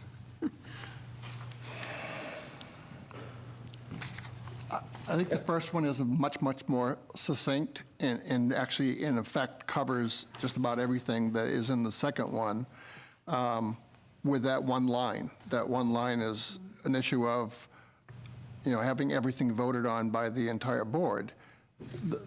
That already exists. And I think what's important is, as long as the chair is communicating back out to the board, saying, this particular item was found inappropriate and this is the reasons why, kind of FYI, then any selectman can, at the next meeting, get up and say, I make a motion that we ask this person to come in for these reasons. You've just supported the concept, except this one says that the chair should do it. But I'm Another basically- chair may not do it. Another chair is going to be, every chair I've seen does things differently. Right. One person says it, one person shares information, another one doesn't. I've seen them all, and I've only been in 5 years, 5.5 years, and I've seen differences in just the few chairmen that I've been under. And it depends on what the issue is. So let's say it's a sticking issue that, I don't know what it is, you may tersely both be against and you don't want to hear it. And then it dies there because it says it's not going to be on this agenda, it's not going to be on next week, it's never going to be on the agenda. And it dies there and nobody knows about it. I think the ultimate thing is if you are communicating with your board, which I think Francine does very, very well. If you're communicating with your board, then we're going to have faith in continuing to have her as our board. If she does not communicate to us and does things behind the scenes and never involves us, and even when we ask, then we have the power and the right to say, we don't have trust in you to be a chair anymore, and we're going to vote you out of office, or vote you out of that position. So I think we have the power.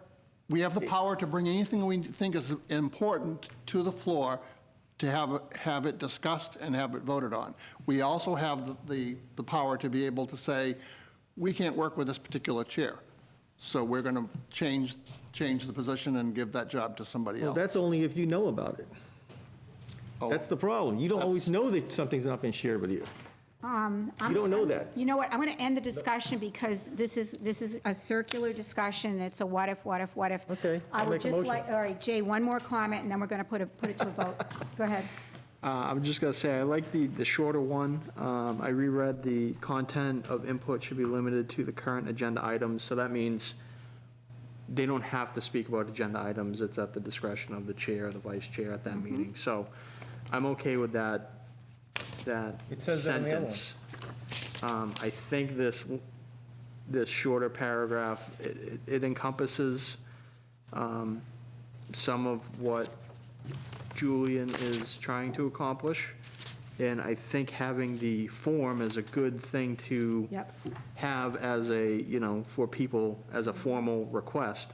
I would just take off the voting piece of it. All right, so Just my could I opinion. have someone put a motion on the floor? I'll make a motion that we accept the shorter version and include Julian's request form without the approval section down the bottom. Okay, all right. Can I have a Nothing's second changed. on that? Second? Okay, so if there's, I really don't want to have any more discussion. We spent too much time on this already, so all those in favor say aye. Aye. Aye. Opposed? No. No. No, all right. So the Nothing's motion changed. will carry 3-2. And we will include your, what was the top, what was the header on that? A request for agenda items, whatever that process Yeah, was. request for items on the Agenda, Plaistow okay, so we'll Selectmen's include agenda. that in the proposal, so we'll get that rewritten up, and I will speak with Beth about incorporating that into our website, et cetera. Okay, so Mark, I'm sorry to keep you waiting for so long. Did you No, find out the this answer? was fine, yes. Okay, So great. I have some good news. So, here's, the short answer is that we have the funds, and here's why we have the funds. The original ARM grant was for $121,000. They increased the ARM grant to 135, which was an increase of 14,000, and that was because there were some necessary changes that needed to be done, and the ARM grant, the people at the state agreed with the changes because they wanted the changes, so they increased it. So when you take the 135 and the 90, then we have a total of 225. Now, we have spent some money out of the 225. We have spent about $10,000 with Normando because there was the pre-application and the application that we needed to, account for. With the previous funding that we had that was in-house from the infrastructure capital reserve program. So there's also, we're going to have some additional expenses of $5,000 to $6,000 with oil and tanner to get the necessary easements. So at this point in time, if you made a motion to accept that contract for $191,000, and we accounted for everything, the $5,000 to $6,000 for easements and the $10,000 for Normando on the other expenses there, we actually have $18,000 of surplus for the project. All right, great. All right. Okay, that clarifies everything then. Thank you. Thank you for looking Yes. into that. Okay. So, gentlemen, would you like to discuss the bidding process any more with this, or would you like to put a motion on the floor to award the bid? I'll make a motion to award the Powder Road Culvert reconstruction project to A.N. Whipple. Wait a minute. For the amount of, Huh? for the amount of, Oh, for the amount of $190,948. All right, second the motion. great. Any further discussion on this? Okay, all those in favor say aye. Aye. Aye. Opposed? Abstain? All right, motion carries 500, so you can get started on that. Great. Okay, so Mark, while you were researching that, we discussed everything except for the no parking signage on 121A by the town forest, so could you fill us in on that as well, please? So the chair of the Conservation Commission, Jill Center, had communicated to me by email that the commission had asked her to ask me and yourself as the chair of the Board of Selectmen to check with the state for some possible signage in the area 280 Main Street at the parking lot entrance of the town forest. So I communicated a letter on May 13th to William Lambert from Department of Transportation. Mr. Lambert returned a phone call to me and spoke to me and suggested that if this was related to the COVID-19 situation, which it is, for me to contact the Emergency Management EOC and go through them so that they could expedite this request for a temporary signage. So now I received communication, written communication from him on the process to do some type of permanent signage. So the only direction I want from the board at this point is, do you want me to pursue temporary signage that can be enforced, or do you want me to pursue permanent signage that can be enforced? All right, so discussion from the board, throw that out to the board. What do you think? Go ahead, John. I think we ought to just go with the permanent signage and just be done with it, because could be a lot of activity, and this could be going on for a long time. So my opinion, just do it and get done. Okay, Jay first, and I agree with John. I think putting up permanent signage there, because that's, regardless of this event or not, it's a safety hazard there. Yep. There's been a lot of accidents up around that corner anyway. I just think it's a right move to keep people out of danger on that stretch of road. okay, Greg, comments? So I also agree. I think that permanent signage is what we want to end up with. The only question that I have, does it take longer to get permanent signage than it does temporary? And if the answer is yes, then I think maybe we should go for temporary and permanent. But Temporarily permanent. is one just as simple as the other, or is this going to be like months and months before we get permanent signage? So I heard Selectman Talon, I heard Selectman Blinn. Unfortunately, I didn't hear Selectman DeRoche. If you could just summarize Selectman DeRoche's comments, then it would help me. And then I'll answer Selectman Talon.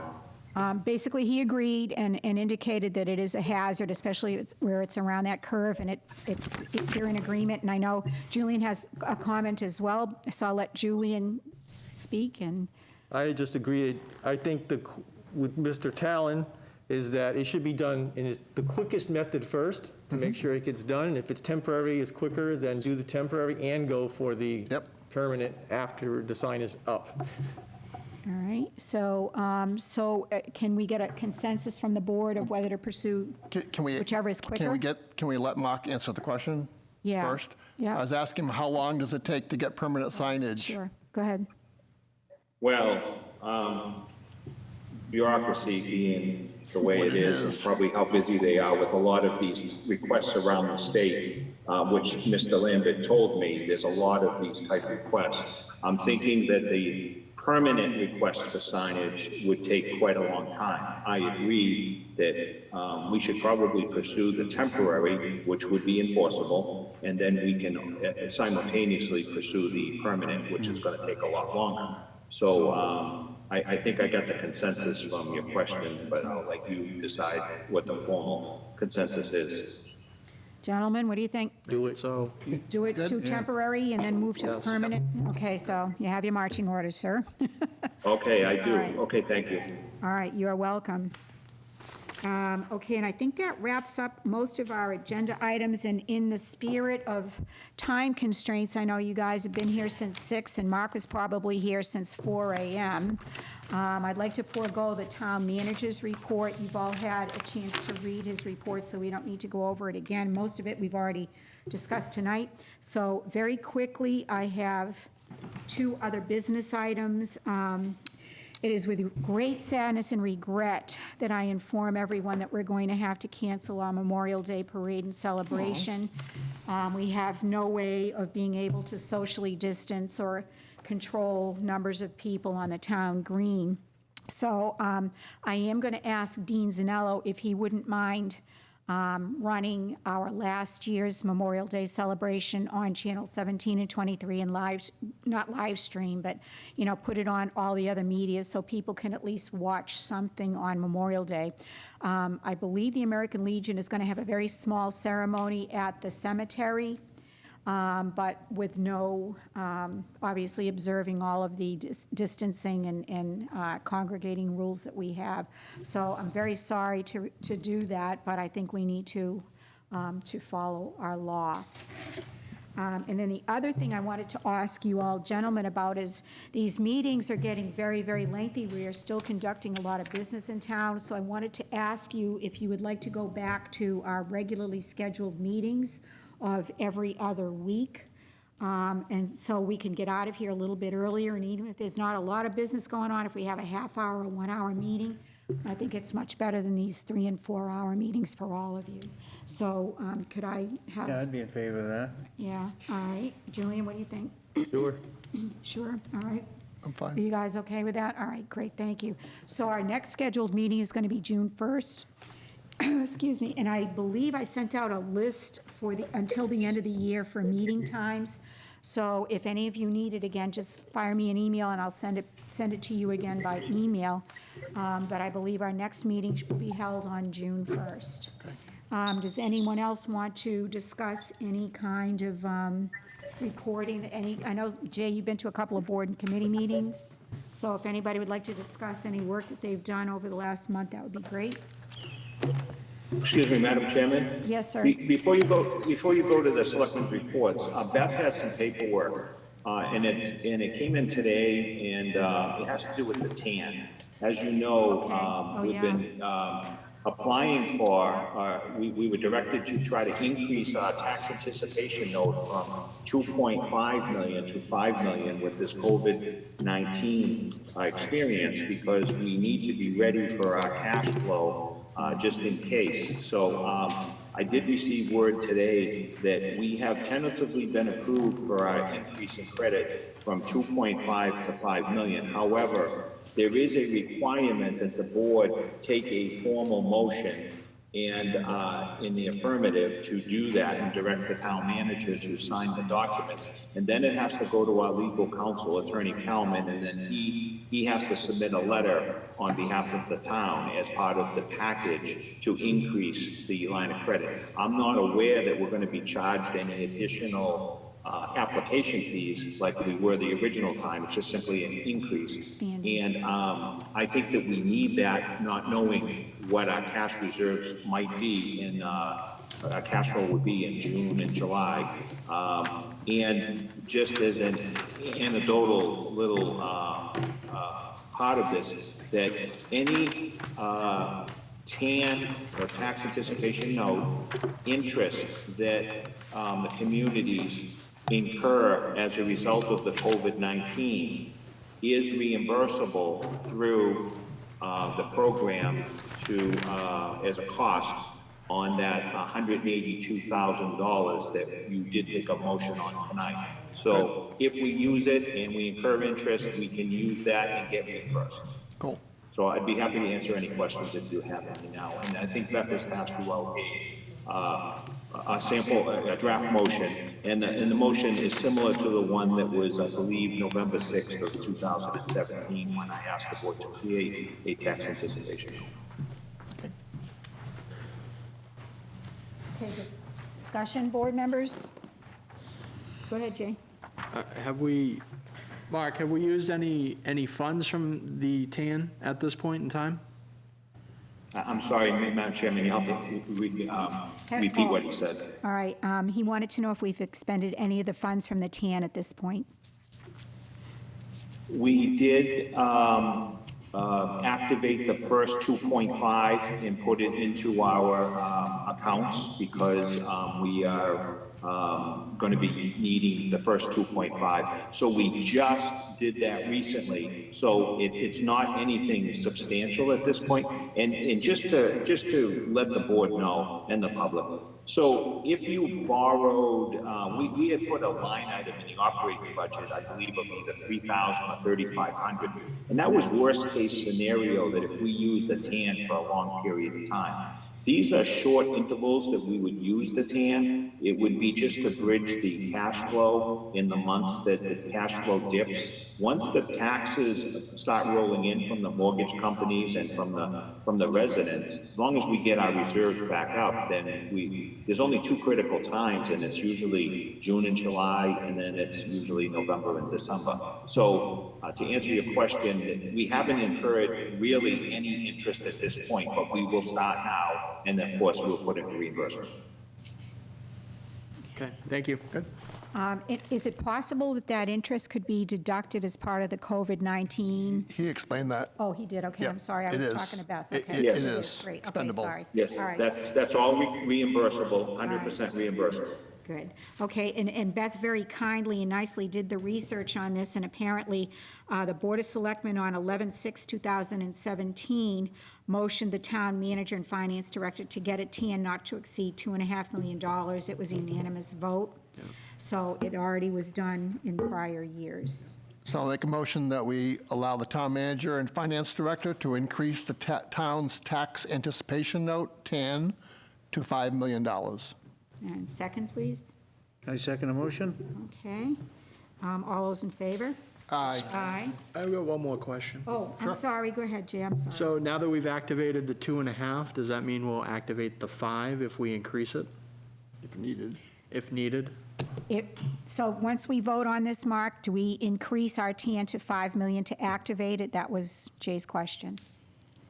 Okay, so after your affirmative vote on the motion,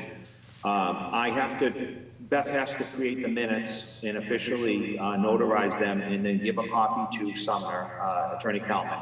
Then Attorney Kalman has to write a letter. Then that letter has to be received by the bank, and then the bank has to process, and then they'll increase our limit. So nothing's automatic, we're following their process. It might be a week or two before they actually increase us from 2.5 to 5. But being that it's May 18th, we will be very timely to have this ready to go for, say, June 1st. So we have a line of credit, but we don't get charged interest for it unless we start using it. Until we use it. Correct? We have a line of, we have a line of credit for 2.5, and we have already activated the 2.5. But we Okay, cannot activate the remaining portion until this gets approved. Okay, so that's what I was asking. So we basically have this in reserve, and if it's needed, then we can reactivate the second part. We can activate the other $2.5 million if it's needed. If we find that we don't need it, we don't have to activate it, we don't incur any expenses. Correct. Better to have it and not need it Correct. than need it and not have it. Right. Okay. So, So just one last comment, Madam Chairman. So when I suggested this in November 6th of 2017, I wanted to be ready and as you say, have it ready and not need it than to need it and not have it. So we have never actually used any of those funds up until this month. And we just activated now. So this is not something that we do just to do it. We have to have a need to do it, and we have a need now. all right. So without further ado, all those in favor, I say aye. Aye. Opposed? Abstain? All right, so that motion carries 5-0-0, so we will authorize you to increase that by $2.5 million. Okay. Okay. So we're back on action item reviews. Yeah, Jay, did you want to talk a little bit about some of the? Yeah, so I went to 2 rec meetings. In the rec, the first one I went to, they did their reorganization, so the chair, thank you. I went to the rec meeting of 422, they did their reorganization, so the chair remains Bill Coy, vice chair Kerry Palace, and the secretary is Sue Sherman. We talked about the RFP for the fields, and they talked about they were taking out fencing for the outfield to leave that field a little bigger.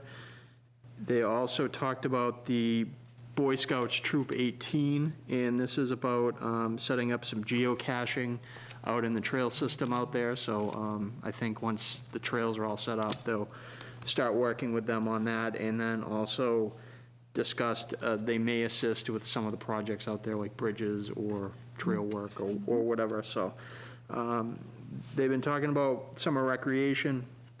I know last meeting we had was last week. They had gotten some recommendations from the health officer about what it may look like if summer rec occurs. So, you know, that's still a TBD at the moment, but they're still planning for it, you know, in case they get the green light, they can pull the trigger. So they are still planning for that. The wall ball court at Ingalls Terrace had a crack in it. They're getting someone over there to take a look at the crack to possibly fix it.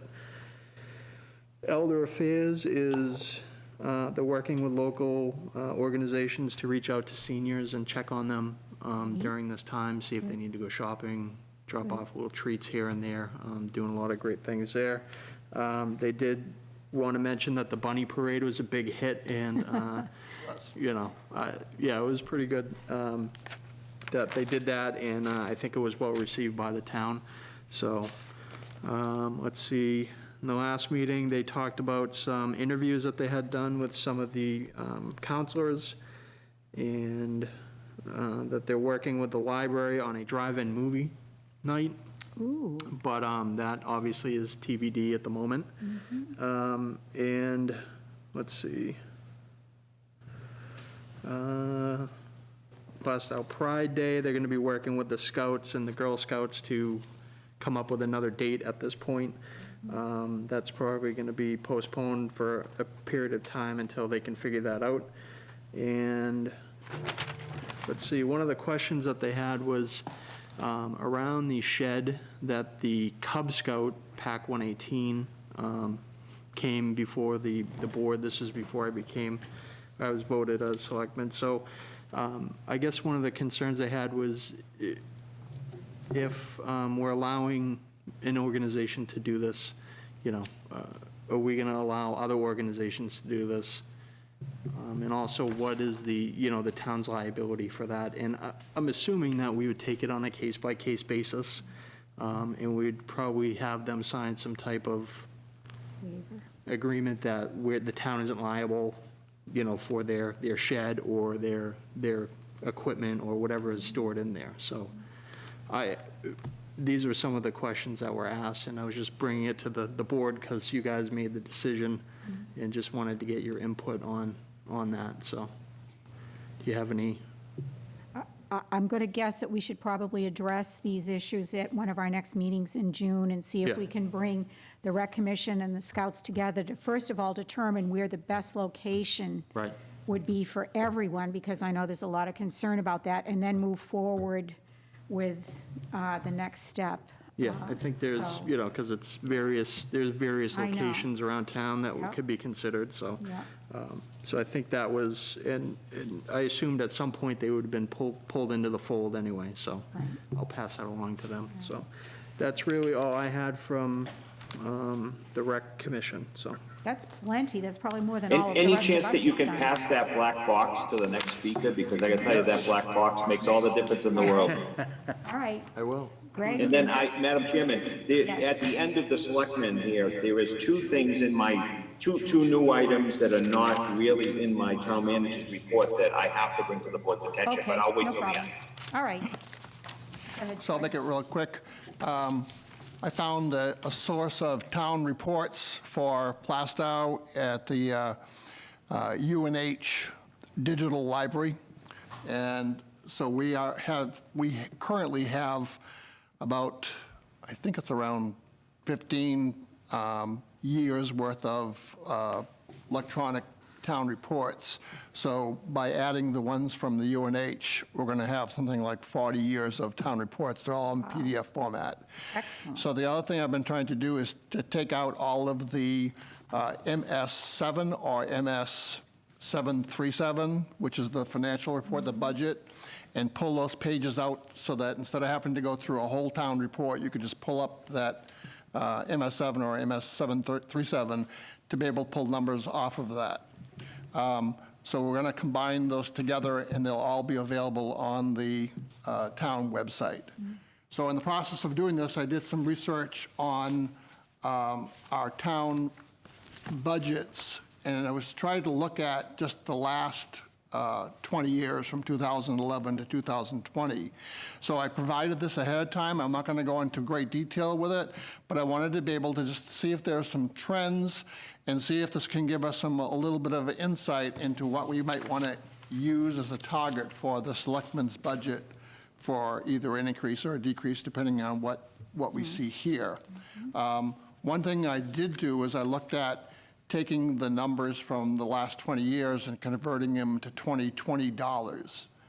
And one of the things that are obvious is that what cost $1 20 years ago now costs $1.50.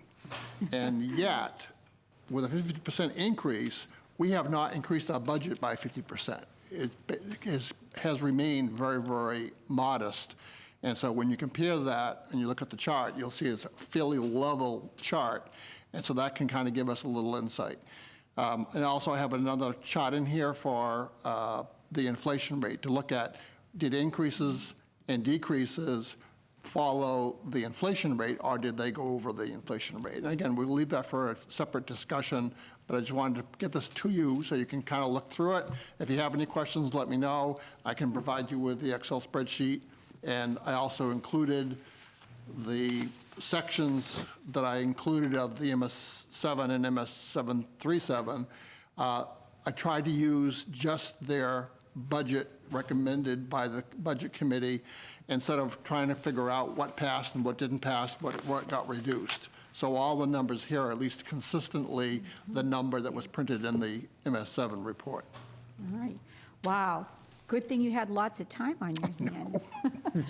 John, did you attend any meetings at all, or? Yeah, we had a Old Home Day meeting on Sunday, and we canceled all the festivities, but we are going to have a contest, 2 of them, indoor and outdoor. And Julian, it was going to be on the 20th, right? Yeah, June- thereabouts, it'll be on the website. June 14th, actually, a week before the actual Old Home Day. All the details will be on the webpage, and I don't know if it'll be on the one you created, too. Put it on yours, too. I can definitely share it, so yeah. Okay. And we're still up in the air about the fireworks in the fall, and that's to be determined. Yeah, Haley contacted me about that, and obviously I have to defer to the fire and police chiefs for that, so I told her I'd reach out to them in a little bit of time when it's a little bit more appropriate, when some of these restrictions have lifted, so I'll get back to you guys on that. Okay. And that's about it. All right, thank you. All right, Julian? Yeah, I also went to we were at the Old Home Day meeting, remotely, of course. And our Rockingham Planning Commission had their first remote meeting for this month. And basically, it was all about the TIP, or the transportation infrastructure funding for the next 5 years. Okay. For roads, bridges, things like that. The bridges over in Portsmouth, going into Portsmouth to Maine. And that's about it. Okay, great. Well, I did nothing except lay out 5 yards of bark mulch. So I did plenty, and I'm done. I know, and he's going, no, no, no. All right. So I did nothing but that for the last 2 weeks. And so I guess we'll turn the last meeting. Can you pass back the black box? Yes, yes. Go ahead. Oh, Julian, did you want to say I have something before one you pass it question back? before we move on. I do too. I know that the COVID-19 has affected some things, and I know this is kind of in the hands of the town manager to schedule, but what are we going to do about the LED conversion that was supposed to happen here at the town hall? And also, I know that the crosswalks were supposed to be converted by Affinity also, and they still have the sodium vapor lights in them. Okay, so I can answer those 2 questions. I'm not aware of Affinity and the crosswalk lights. I believe I might have heard a conversation, but I have not been directly involved in that. So I don't know who the person is. I think it might be T that I could check with. The first question you asked about the town hall lighting, the contractor was ready, willing, and able to come into town hall to do the conversion. I made a decision as town manager that despite their willingness and their willingness to be screened, that we needed to keep town hall secure from people coming in and out of the town hall, vendors, to them. But the only vendors that are allowed to come into town hall is really on a essential needs basis or an emergency because of a breakdown. I'm not willing to risk the town hall workers being exposed potentially by vendors to just change light bulbs in town hall. I think that project should wait until most of this is cleared and we're in a safer environment. So that's my position. If the board wants to overrule my position, you can. But I would rather err on the side of caution for the employees of the town. We've dodged a couple bullets where we've had some people that were asymptomatic, that were in town hall, and very well could have taken out 6 of our primary people that would virtually shut down town hall and the town for business. And my last point is about how vulnerable we are. We're talking about Plaistow that doesn't have redundancy and backup for primary positions. So I want you to just take that into consideration, that if we lose one of our key players, we don't have backup for that. Okay. Jay, did you want to make a comment? I just had a question on other committees and boards. I know some of the committees and boards have the capabilities to do remote meetings. Do all of them have the capability? I know on the Rec Commission, we had a Zoom meeting. I think Old Home Day had a Zoom. Does like the planning board or zoning or those others have those tools as well? I can only answer for the committees that I'm on, and the track director has decided not to have any meetings at this point, but eventually we will need to reach out to her and have a virtual meeting. As far as the planning board, there does not appear to be anything, any site work or any type of plan submitted at this point. Right. Because Dee would absolutely gather us together on that. Okay. So, yes, we all have the capabilities of doing it. I think some of the boards and committees, maybe Concom is probably not meeting, Elder Affairs and a bunch of other committees are probably not meeting at this point. Okay. But we do have the capabilities of doing remote So if those meetings. committees Yes. wanted to, Yes. we have the Yes. capabilities to give that. Absolutely, Okay. absolutely. Right. All right, so if there's no more further board business, I'm going to turn it back over to Mark.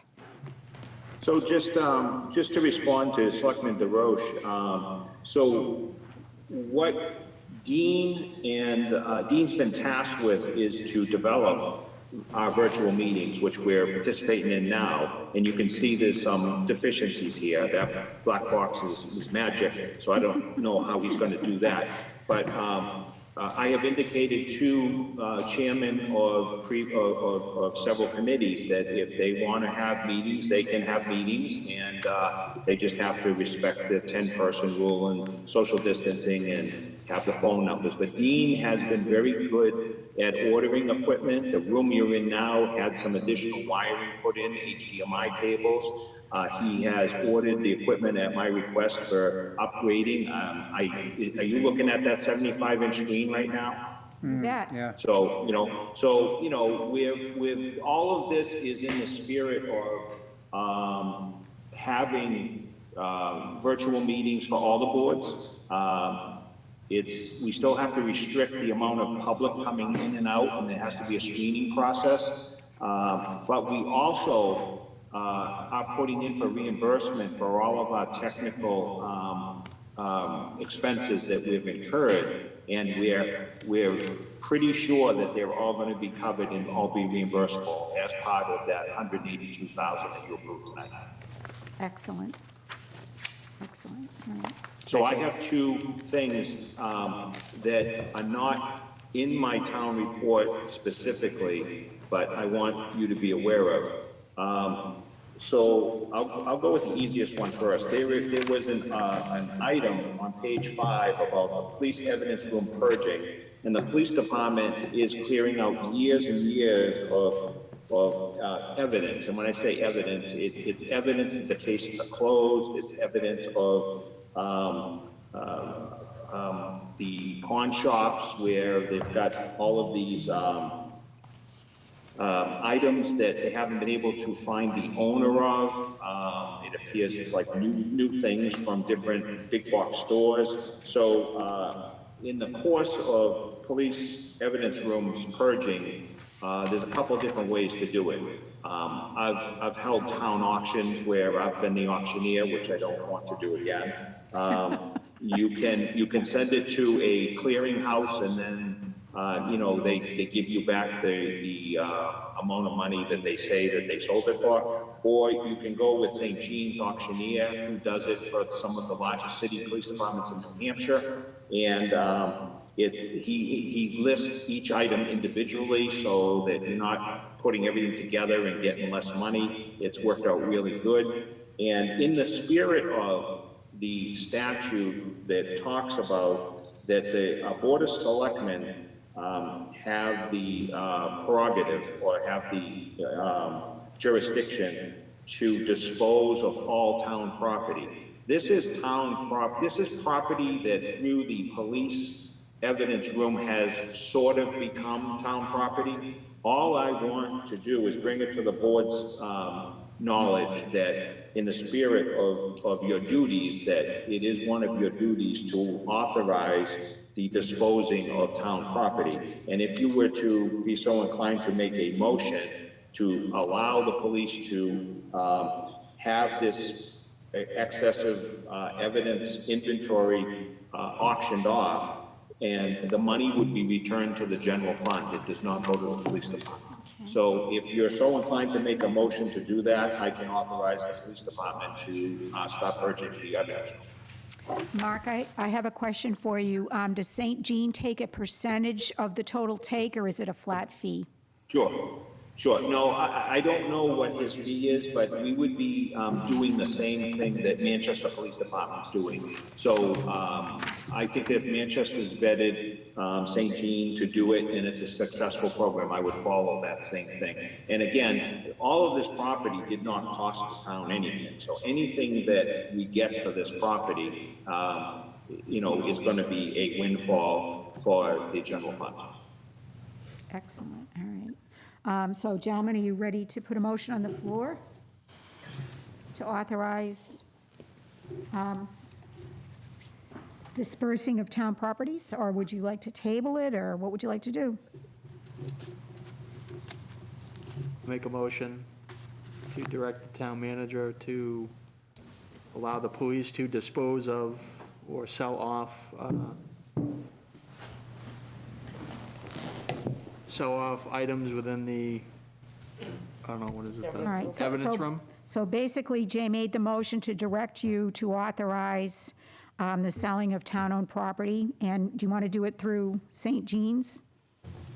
Town-owned property, Through the Would- St. Jean auctioneers? They've auctioneered property for us before in the past. town-owned property from the evidence room Yes. Okay. through St. Jean. Auctioneering Auctioneer. firm? All right. Beth will get it all right. Thank you. Second the motion. Second the motion. Okay, so Greg seconded. Is there any further discussion on it before we move for a vote? Yeah, I just want to make sure that all of this has been, is approved by the court, that the evidence doesn't never have to be returned to anyone. Is that correct? Mark, could you hear Julian? Yeah, I didn't hear. All right, he Selectman just wanted to Keista. verify that all of the evidence was definitely town-owned property, and we've made every effort to search for owners of the property before we turn it over to the town. Absolutely, because there'd be Okay. no reason for us to not do that. I mean, Right. this is all stuff that the cases have been finalized and motions through the court and it's actually property, a lot of it's property we can't identify who the owners are. That's the issue. All right. Okay, so if there's no more further discussion, I'll take it to a vote. All those in favor say aye. Aye. Aye. Opposed? Abstain? All right, motion carries 500, so you can get that moving forward. You had one more item So- to discuss? Yeah, and maybe this one's actually easier than the last one. So the public safety antenna was a item also on page 5 of my town manager's report. So part of the Phase 3, a pre-approved project in prior years for the additional new radio equipment called Phase 3 for the town radio system for police and fire, was the installation of new equipment on the ground and new wires to the antenna at the antenna mast behind the public safety complex. and equipment that would be put up very high up on that antenna.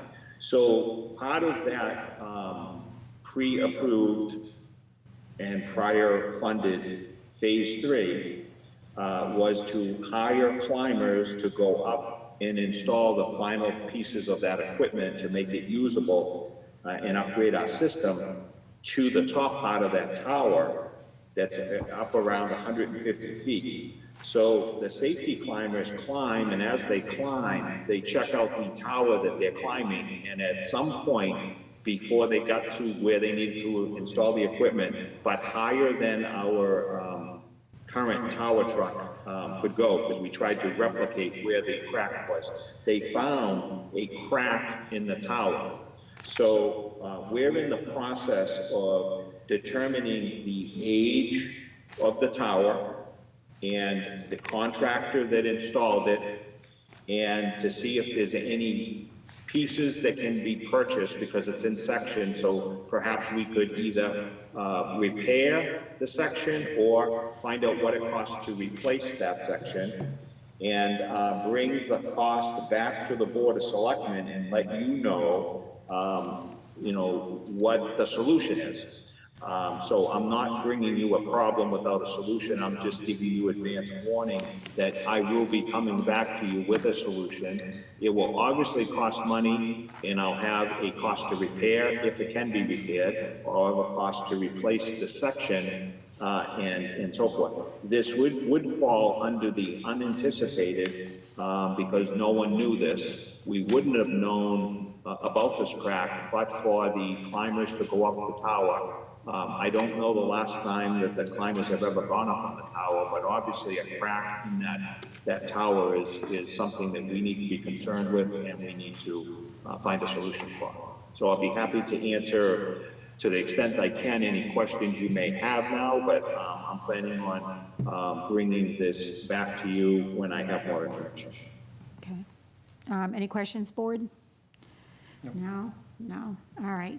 Is there any more business for us to conduct this evening? Well, Go ahead, I have one Julian. question. It's Yeah. concerning an email we got this afternoon, I believe, concerning the microwave towers, and whether the equipment that we're using is certified or not. Oh, Oh, sorry, Julian, here. licensed. Yeah. I didn't hear the question. Yeah, there was concerning an email we got about microwave communications on our towers, and whether the equipment that we had was officially certified equipment that we're using, and if we purchase in the future or replace, are we going to have certified equipment? And I guess the person who wrote it, they made some good arguments. Doug Fellows. Yeah, Doug Fellows. He made some good arguments. I know that's a new email, so it just came in this afternoon that I saw. Okay, I don't know what email you received and from who. Can you just tell me who you received the email from? You were copied on it, Mark? Yeah, you're copied on it. Doug Fellows, tell him. Doug Fellows. Okay, so I just haven't had a chance to review it, but I do have some information. So we have hired the consultant, Peter Deneau, and he's been doing a comprehensive analysis of our public safety communications, both in town and out of town, the Atkinson antenna, the Havel antenna, the central antenna, our current equipment, and looking over the Phase 3, which I just talked about, and looking over the prospect of the microwaves that Selectman Kieska just brought up about being licensed or unlicensed. And we have already made significant headway, and there'll be a report coming to me that I'll forward to the board. It's not written yet, but I'm told that what's going to be in the report is that Mr. Deneau called up, hold on just a second, I got something that's rattling in the background here.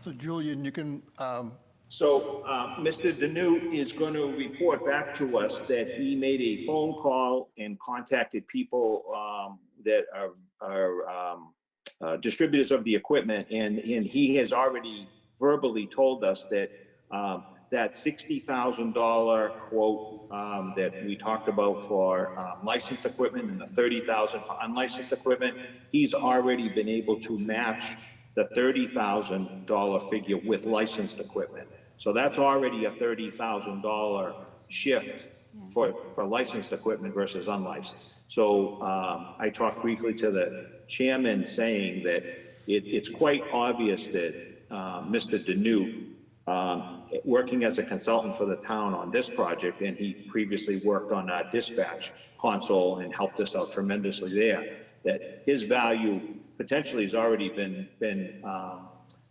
in our favor probably 6 times over by reducing 60,000 to 30,000 to be licensed.